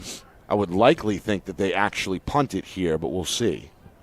30-7. I mean, I don't know. Maybe you just the ball kind of in no man's land. Yeah. At the Memorial 47. They're going to go direct snap. Go ahead and keep the offense on the field. 5 wide here. Empty set for Wheeler. The junior drops back against a 4-man rush, throws it incomplete. Don't know who he was throwing to. Was that number 3? They're trying to find McDonald underneath, but it sailed on him a bit. He had an open receiver in number 7 down the field, Nick. Damian Halter was wide open down the field. I don't know how he missed him. This offense gave him a nice pocket to throw out of. Yeah. But, he was going for number 3, Mason McDonald, and he was open as well, of course, but just an overthrow. And then nearly intercepted, but actually pays off for Memorial that the pass ends up incomplete in terms of field position. They're going to take over at the at their own 47. And that 30-7 lead still intact, so nearly a 3-minute drive to begin the third quarter for Winnacunnet derails. And that fourth down conversion on the fake punt wiped out by a 5-yard penalty. Fourth of the day against the Warriors. Back to nice work. Tackle, 44, I believe it was. It's Brown again. He's been busy. He has been busy. He's got a handful of stops for He's got good the vision. Warriors. Good vision. He's able to get separation here. Watch number 44 on the defensive line. He's able to get separation from the gentleman who the lineman, I think, was 66, and he just sliced his way in and scissored the thighs, the legs, and nice tackle. He's been doing it all afternoon, Nick. Like you say, he's been busy. Second down and 9. Bolu with an extended snap count here goes to Olin Waraju, and that whole snap shut again. Well, this time a few different Warriors up front make the stop. Magri, he's also been active.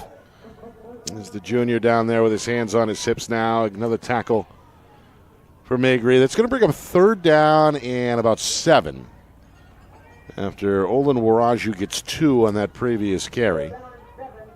Chance for the Warrior defense to get off the field here if they can force a 3 and out. Yep. 4 minutes gone by third quarter.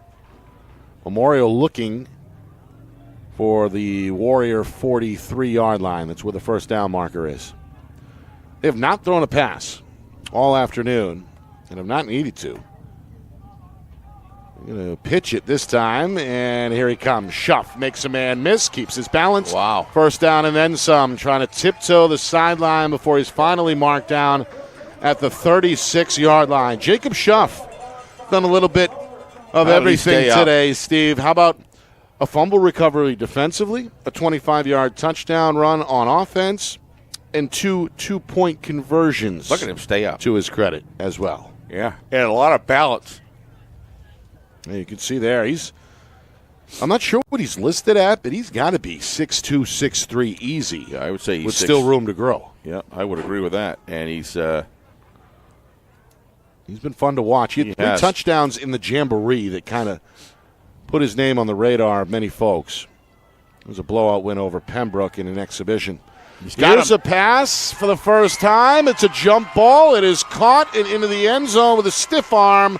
Goes to tight end Joel Gomez. That is Flags are going to fly. Yeah, that's just over celebration because he turned the ball or twisted the ball. But nonetheless, another big play, a 35-yard touchdown strike. Bolu to the big tight end Joel Gomez. Yeah, let me tell you, that was a well-thrown ball too, and that is just a mismatch as far as the height advantage that he has. I don't know. He kind of twists. I don't know if this is celebration or a personal foul for taking his helmet and kind of grabbing his helmet and throwing him down. But that was a mismatch, Nick. On a well-thrown ball like that, really had no chance in that situation. So, Memorial still rolling. And now the football is spotted, just inside the 4-yard line. Yep. Here we go. Officials timeout. Well, now I think Coach Sturgis is going to call for the extra point unit for the first time this afternoon. They've gone for 2 exclusively so far. And now it looks like the kicker is going to trot on. That's the freshman Cam Bulu. Coach Sturgis having a quick discussion there with Connor Kelly. Not Connor Kelly, Joel Gomez. I think it was about the celebration ball twirl in the end zone. Kick up and good. 37-7. As Memorial really flexing their muscles here, hoping for their 5th win. It's been impressive to watch. Offensively, they've gotten it done primarily on the ground, but they show you what they can do through the air there. Bolu to Gomez from 35. Well, I mean, you're measuring sticks of games, Nick. You look at what, with the Winnacunnet Exeter game, you had the spread margin there, and now you see Memorial going up against Exeter later in the season.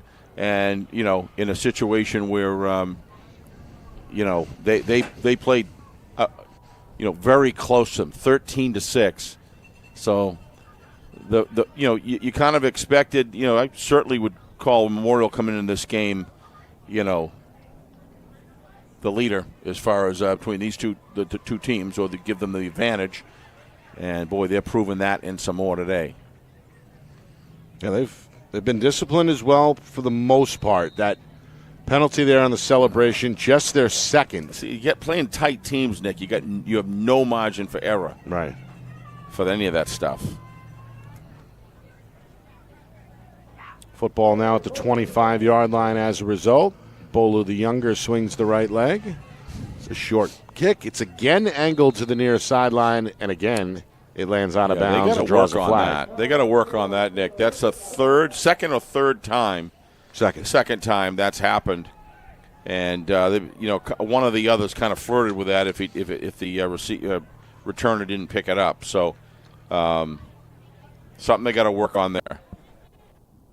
A lot they're going to be able to go into the film room, Nick, and really. Coach Franco, I think, wants a redo here.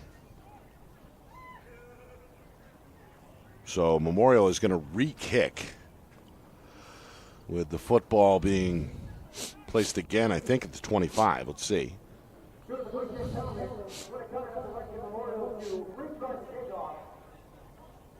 Warriors are going to move up their return unit a little bit here. Bolu, the freshman, is going to place the tee at the 20. So that's the decision.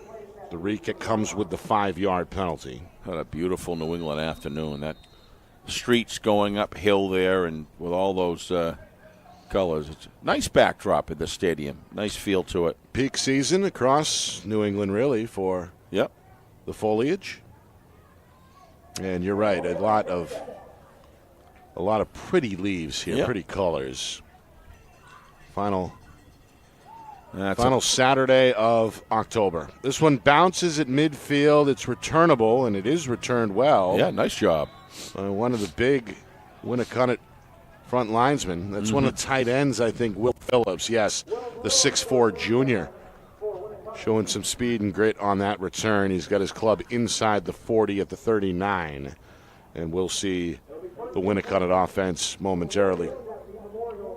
Another series for Sean Griffin. 6'2 junior. Came off the bench today. He's come off the bench a couple of times this season. He's got a loaded backfield behind him, 3, including McDonald as the tail. Blitz up the middle. McDonald avoids it by running to the left. Had a hole, and he spun down as he crosses the 35. Bori, the senior defensive back, with the tackle there for the Crusaders. In the end, McDonald gets 6 to set up a second down and 4. McDonald, 13 carries and counting. He's been the lead back for Winnacunnet. Here's carry number 14. Left side run again, this time repelled. Push back at the 30. Pena Ramirez is there. And now a 3rd down and 1 on the way after that 3-yard carry from McDonald.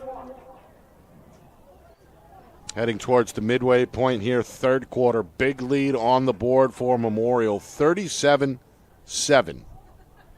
23 unanswered, including 7 that we saw a moment ago in this 3rd quarter. Wheeler trying to get Winnacunnet into the red zone for the first time this afternoon on a 3rd down and 1. I think he's got it. I think you may be right. It's Brown, the ball carrier this time. That's his first carry. Ooh, that's not a great spot. I thought he was halfway between the next hash mark, but he still got spotted with enough to go. Yep.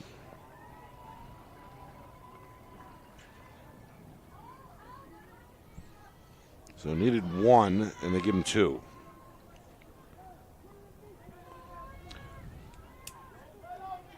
So 1st and 10 now from the 29-yard line.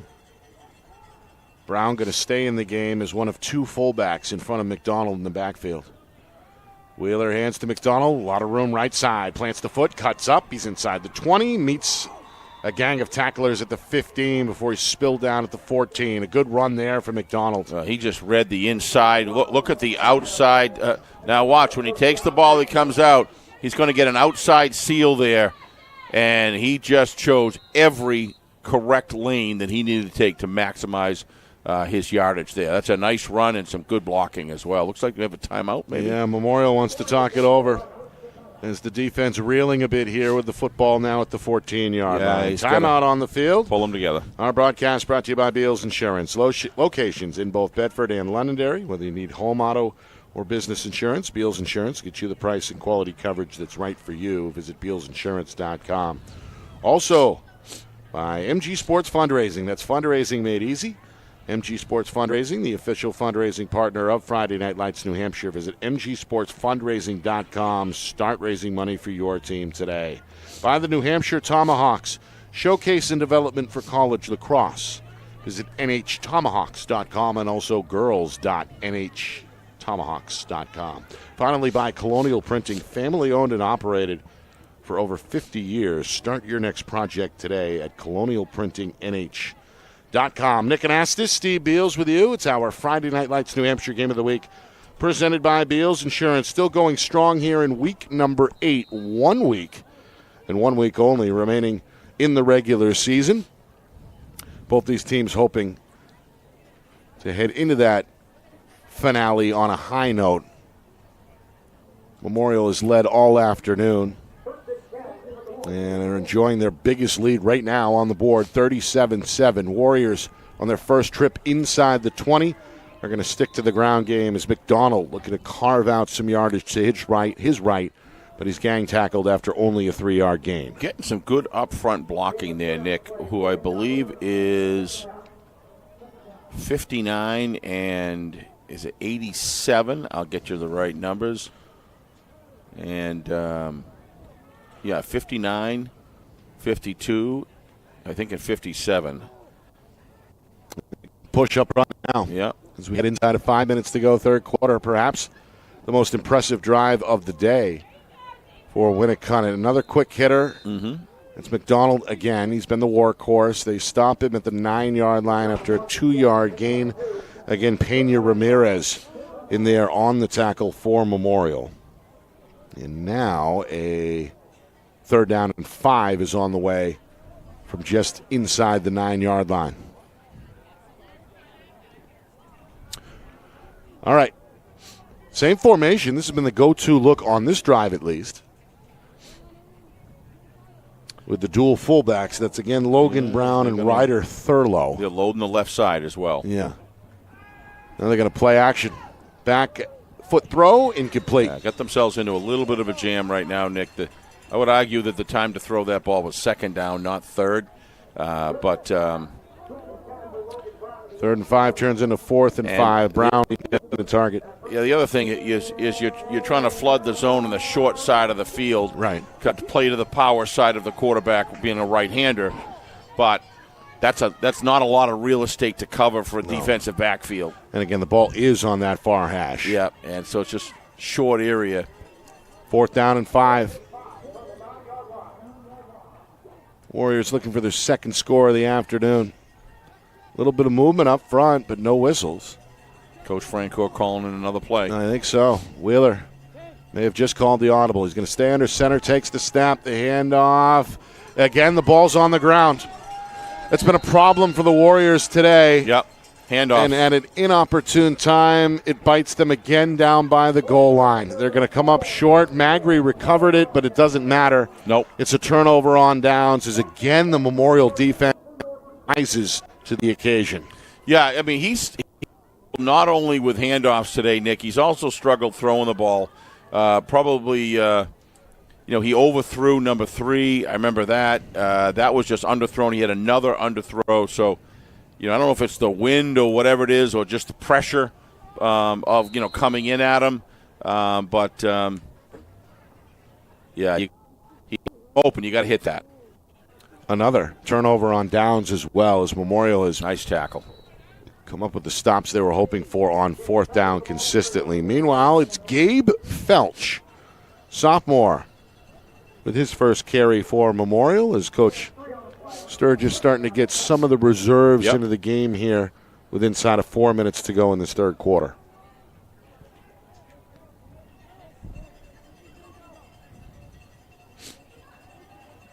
Memorial deep in their zone. Let's see if they can dig their way out here.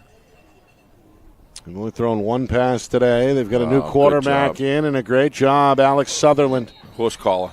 Goes around the corner, and, rough tackle either way. There's a flag down. I'm pretty sure it's going to be a horse collar. I think you may be right. So Sutherland in, Bolu out. Both are juniors. And both bring some athletic traits to the table for a Memorial. No need to have a group discussion. Yeah, there it is. Yep.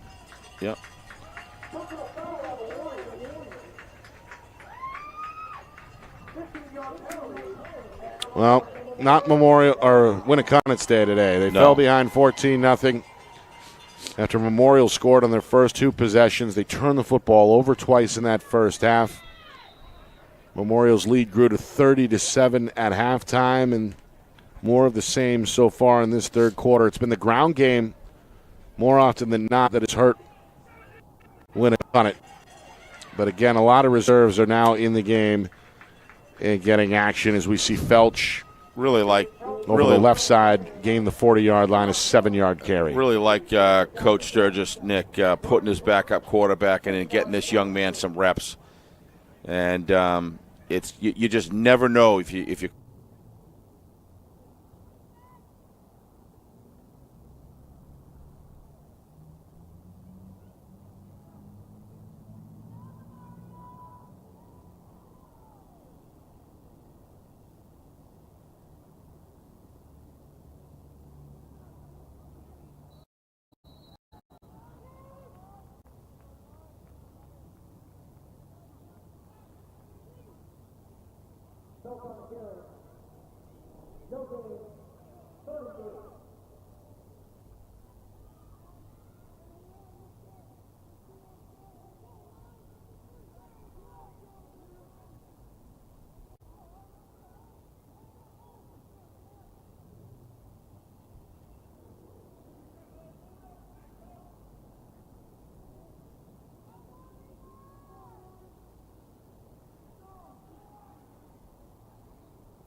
Towards the tail end of this third quarter.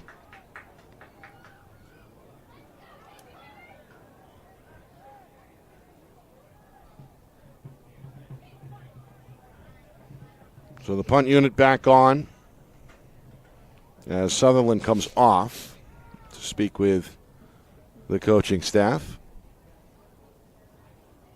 And this one off the right foot. Took an extra step there. I think they're going to get rough on the kicker, Nick. Yeah, there's a penalty marker back at the 28. Kind of unorthodox. He started up and then he stopped and took an extra step with a kick, and I think that threw off the cover man and approaching the kicker, and I think you're going to see this is going to wind up being Memorial ball. Yep. That's what it is.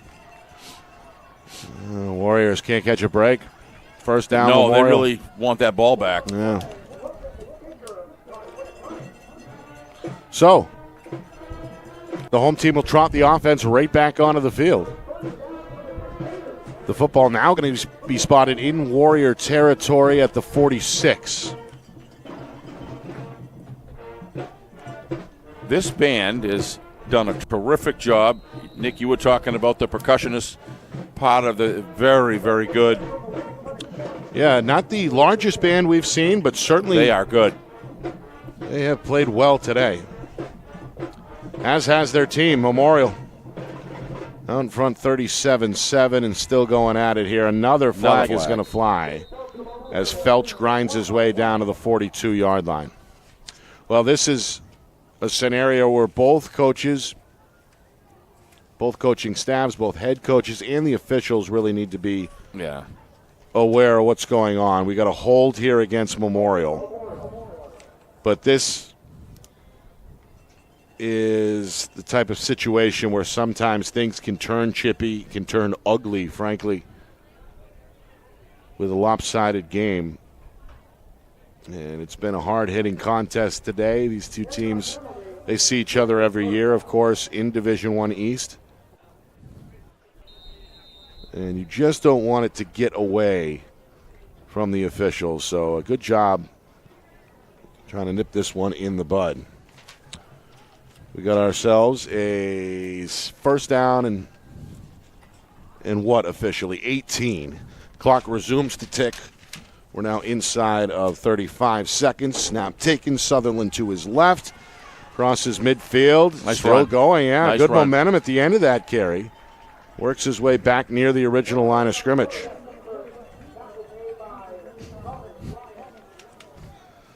So, Sutherland, as you said, Steve, getting a chance to shine here late.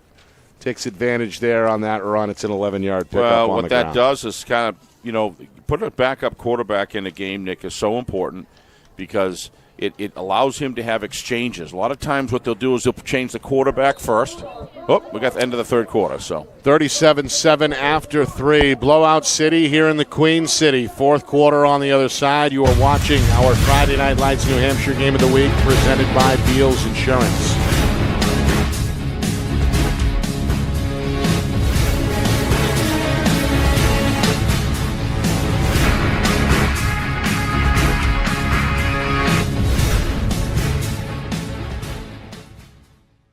Our broadcast today, as it always is brought to you by Beals Insurance Agency, with locations now in both Bedford and Londonderry. Whether you need home, auto, or business insurance, Beals Insurance will get you both the price and quality coverage that's right for you. Just call 603-471-9999 or visit BealsInsurance.com to request a free quote and start saving money today. Again, that's BealsInsurance.com.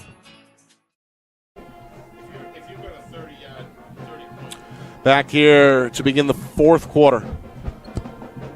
Senior day for Manchester Memorial, and appropriately, they have played like veterans today. Yes, they have. 37-7. They've limited the penalties. They've limited the turnovers. Got off to a tough start, fumbling the opening kickoff, but the defense has been spot on. The offense has been able to move the football, and as a result, they've got a 30-point lead on the board against a good Division I opponent with 12 minutes remaining in the regular season. How about a little Born to Be Wild? I mean, that's just hitting it right on the mark down there. These kids are good.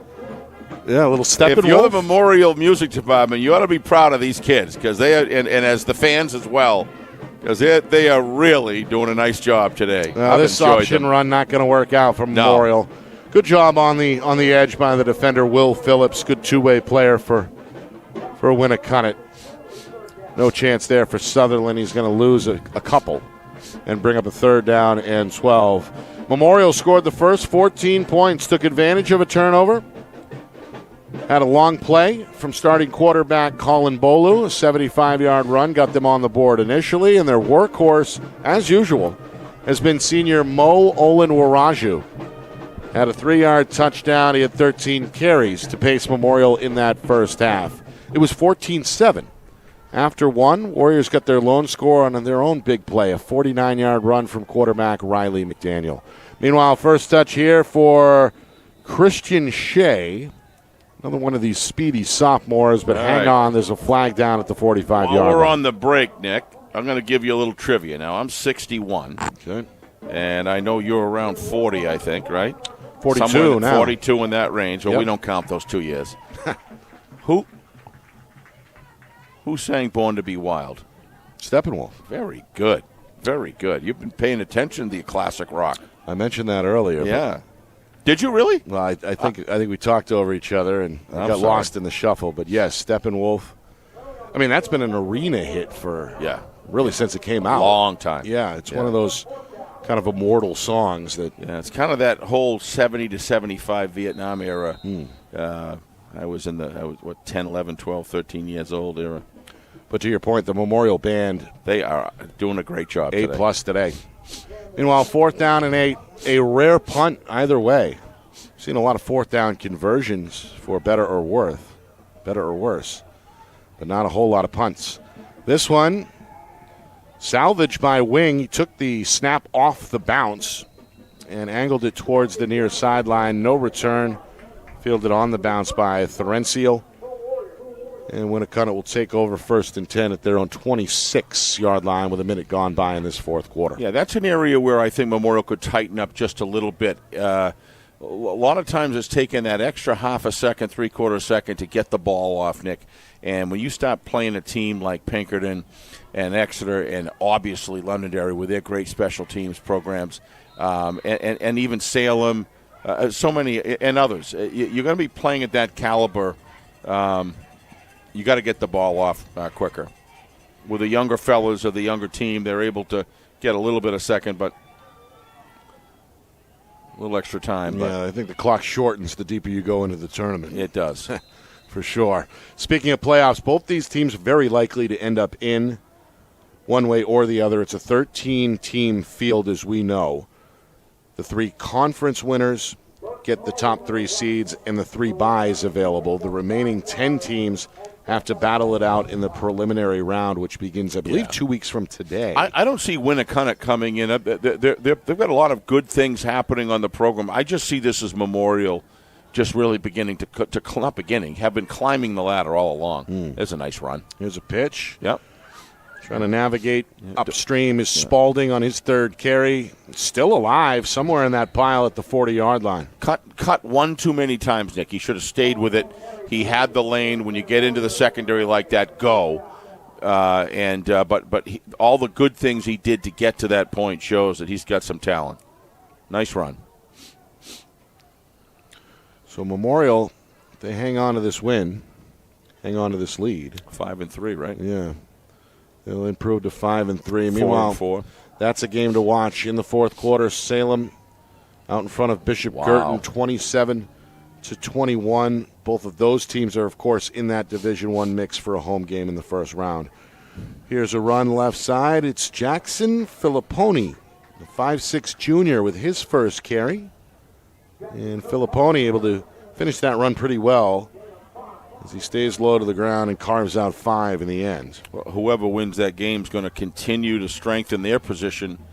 If Salem is able to hold on here, right, Nick, that's going to make them, if I'm not mistaken, 6-2, right? Yeah, that is going to be a strong record. Six in a row as well. Yeah, they beat Pinkerton, that says volumes. Yep. And yeah, they came out of the gate 0-2. Not everybody, but some folks thought the sky was falling. Not Coach Abraham. No.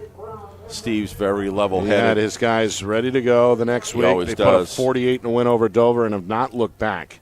And as you mentioned, that 5-game win streak includes an out-of-state win over Cumberland, Rhode Island, one of their top programs down there in the Ocean State. And as you mentioned, the shocker over Pinkerton really put the exclamation point on it. But BG is pushing them to the mark right now. Coach Nayland's doing a terrific job over there, Nick. And, of course, the Cardinals pull it out. That's 5 in a row for them. And it's not over yet by any means. Yep, offsides. One of the things, Nick, you're going to, when you look around and you get to the end, you've got great backs in high school football, certainly in southern New Hampshire, still a very important commodity. You've got Bastone in Exeter. I watched him against a huge factor in the win last week against Memorial. Huge factor. And then you look at Jack Tedisco, number 7 from Salem, Nick. Clearly those two guys have got to go in the top echelon of the running backs in the league. And, there's a lot of good ground attacks, good running backs. November's going to be fun. It's a wide-open field in Division I and D2 as well. As a little bit of a monkey wrench, kind of, thrown into the mix yesterday with Pelham handing Souhegan their second loss and affecting the top of those Division II standings. But Coach Boquette will have his group ready, though, for the playoffs. You can mark my words on that one. Yep.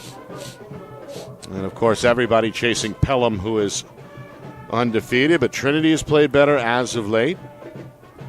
Manchester West will return to the playoffs for the first time since 2007, regardless of what happens today against John Stark. I thought Pelham went down by Trinity. They're not undefeated. No. Huh? No, they're not undefeated. They lost. Oh, I thought Trinity. you said they were undefeated. No. I'm sorry. Did I say Pelham? I meant Plymouth. Either way. Plymouth, yeah. Yeah. Plymouth is unbeaten. Pelham, 1 loss. Sauhegan now with 2 in Division 2. It's a keeper, and Sean Griffin refusing to go down. The ball may or may not have come out. Yeah, Plymouth. They're going to say he's down, though. Yeah, Griffin is down, and they're going to mark him at the 44. Winnacunnet's going to hold on to the ball. Yeah, from the front bumper to tailgate, Plymouth Bobcats look terrific, Nick. They are solid. Coach Sanborn, you can see he is completely, always is, but I mean he knows that he's got a good team, and he still is pushing these guys. You could see it during the game against Sauhegan, getting really upset when anything started to slide, and he very intense. He knows the program he's got, and that's why they're in the top 10 of the whole state. Yeah. So number 7 in the latest New Hampshire Union Leader power poll. Meanwhile, 3rd down and 6 here for the Warriors. Another crowded backfield. They keep it with Bruce Spalding. Or Burke Spalding, I'm sorry. And he's going to be stopped a couple of yards shy of that first down marker. Isaiah Elijah, already a fumble recovery to his credit today, with a good open field tackle there to set up a 4th down and 3. Yes. Midway through, 4th quarter. We've been stuck on 37-7 for a while now. It was 32-7 at halftime, and then on Memorial's only pass play of the day, Bolu to Joel Gomez earlier in the 3rd quarter made it a 30-point gap at 37-7. They're running the ball the way they're running it. You don't need to. First down marker at the 38. Winnacunnet is going to throw, and this one is tipped and incomplete. Good effort on both sides. Intended along the near sideline for one of the big tight ends. That's Bryce Pinzanault, the sophomore. Of course, that name Pinzanault should ring a bell. That's, of course, Jay Pinzanault's son. I'll wait for good effort there. I'll wait for him to call me myself, a clarification on that. If you're watching. I know he's a big Winnacunnet watcher. Well, Jay has agreed to join us Thursday, Steve. Nice. After eluding us for the first 8 weeks He's of the not season. eluding. He was willing to come on at halftime when we were over Winnacunnet. We just couldn't. No, we're glad to have him back. He's going to come on and preview the final week of the regular season with us on FNL Gridiron, which returns, by the way, this week to its normal slot, live Thursday night at 6 o'clock. And there'll be a lot to cover. We've got Bedford and Nashua South to review last night, but more importantly, we're going to set the table for the final regular season week of action statewide, as we always do, Thursday night coming up at 6 o'clock. Jay Pinzano, Seacoast Online. Yeah, what a nice staff he's got with another gentleman. His name escaped me for a minute. Yeah, a younger fellow that came up from Mississippi, I believe. Yeah, Brandon Brown. Brandon Brown, thank you. I really enjoy his input as well. I read some of his stuff. Awful nice guy to meet and knows his football. So Jay's got a good group there. 2nd down and 12. Sutherland, another series at quarterback for Memorial. He relieved starter Colin Bolu back in the 3rd quarter. Bolu, productive day, 110 yards on the ground, including that 75-yard touchdown. And he found Joel Gomez for a 35-yard strike through the air. So not a bad day of work for the junior with his club out in front, 37-7. Not at all. Meanwhile, we're ticking down towards 4 minutes here, and Memorial, well aware of the game clock here, going to tick it down. Yeah, with Coach Sturgis in no hurry. Coach Sturgis, the way he's coaching this game right now, along with his assistants, Nick, you'd think it was 10-10, and knows what he's got ahead of him. A nice run. Yeah, good move at the 2nd level. Ends up at midfield. Yeah, he's a little short, though. Felch, you can see, hoping for a first down. It's a good run. Gets them close, but still maybe 2.5 yards shy. 4th down on the way. I, as well as I know other people in the media throughout the state, have, made their feelings known that, Rob has got to be in the running for Coach of the Year for the job that he's done And really the body of work multi-year that he's done up to this point, and the progression is really impressive. Flags fly. Seems to have an extremely good rapport with his players, and his coaching staff seems to have, it seems to be a good kind of a synchronous unit that works together here. A lot of communication with players on and off the field, letting them know, what they did well, what they need to improve on. Nice looking sideline. Memorial kind of out in the wilderness for several seasons. Yes. Couldn't get it together. Had some trouble with numbers for a while, and all that has been shifted in the right direction over the last 7 years under head coach Rob Sturgis. This one rolls out of bounds, as that's been the name of the game in terms of the punting today. Angle it towards that sideline. Job well done there. Give me 35 yards and let it roll out of bounds on any punt, Nick. I never complained as a coach. I don't like runbacks on special teams. I don't like giving them anything, and never have. I don't know what it is. To me, it's an area where you can just allow the game to change. You're giving too much, and you've got inexperienced players a lot of times on special teams. That's where you begin to develop them into players and get them varsity ready. So why put it at risk? So, just my thoughts. That's seemingly the school of thought that Coach O'Reilly subscribes to as well. We have heard him speak about that extensively. My feelings about Coach O'Reilly. Highly regarded. Highly regarded. I coach. tend to fall in the other camp, though. I like to give the trust and the benefit of the doubt to the coverage guys, but that's neither here nor there. Here's the pick. It's Jackson Olben-Morin. And Olben-Morin returns this one all the way back inside the 20-yard line. That's the third takeaway today by the Memorial defense. Nice grab. And fittingly, it's going to put them in a position to wind out the final 2:42. Yep. We see there the trick play.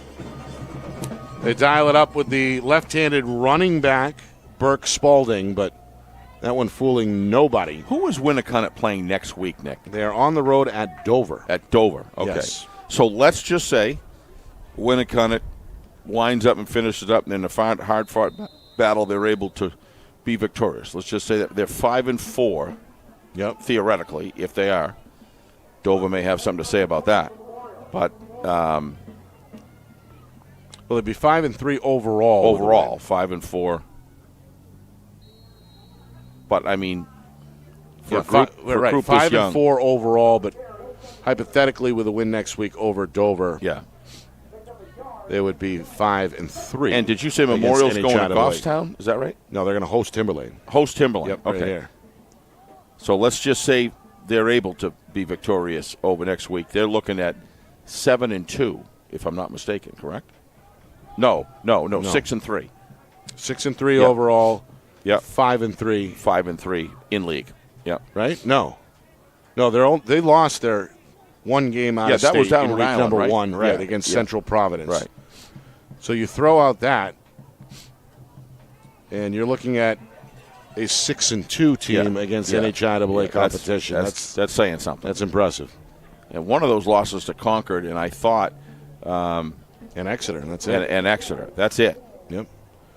Yeah, Concord, they were in it, but got away from them in the fourth quarter with some of those penalties. Yep, some of those. That penalties. game, by the way, can be viewed on our YouTube channel, FNLNH. It's worth to see. Final 90 seconds here in the Queen City. This one has been all Memorial. And we'll see if Coach Sturgis wants to keep his foot on Winnacunnet's throat here or not. Yeah, I don't think so. I think he'll just run through the centers. At the 21-yard line. Run through the tackles, I think. Sutherland puts a man in motion and tosses to him.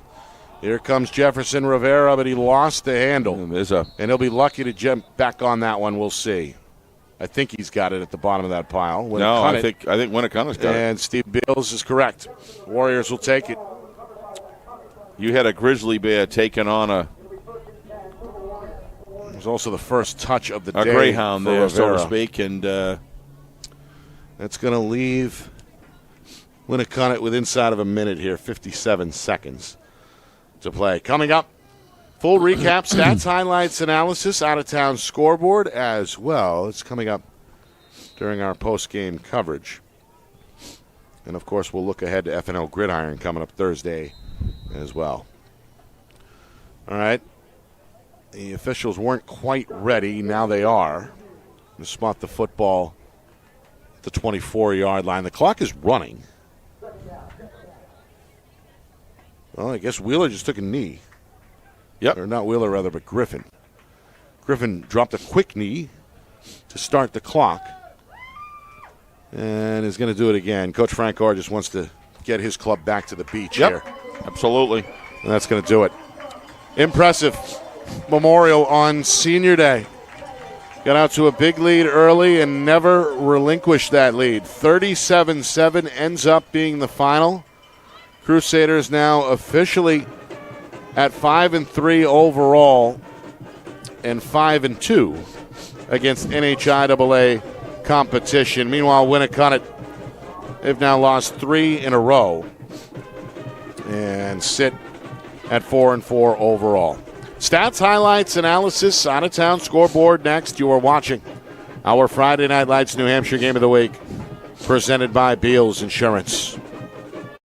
Our broadcast today, as it always is brought to you by Beals Insurance Agency, with locations now in both Bedford and Londonderry. Whether you need home, auto, or business insurance, Beals Insurance will get you both the price and quality coverage that's right for you. Just call 603-471-9999 or visit BealsInsurance.com to request a free quote and start saving money today. Again, that's BealsInsurance.com.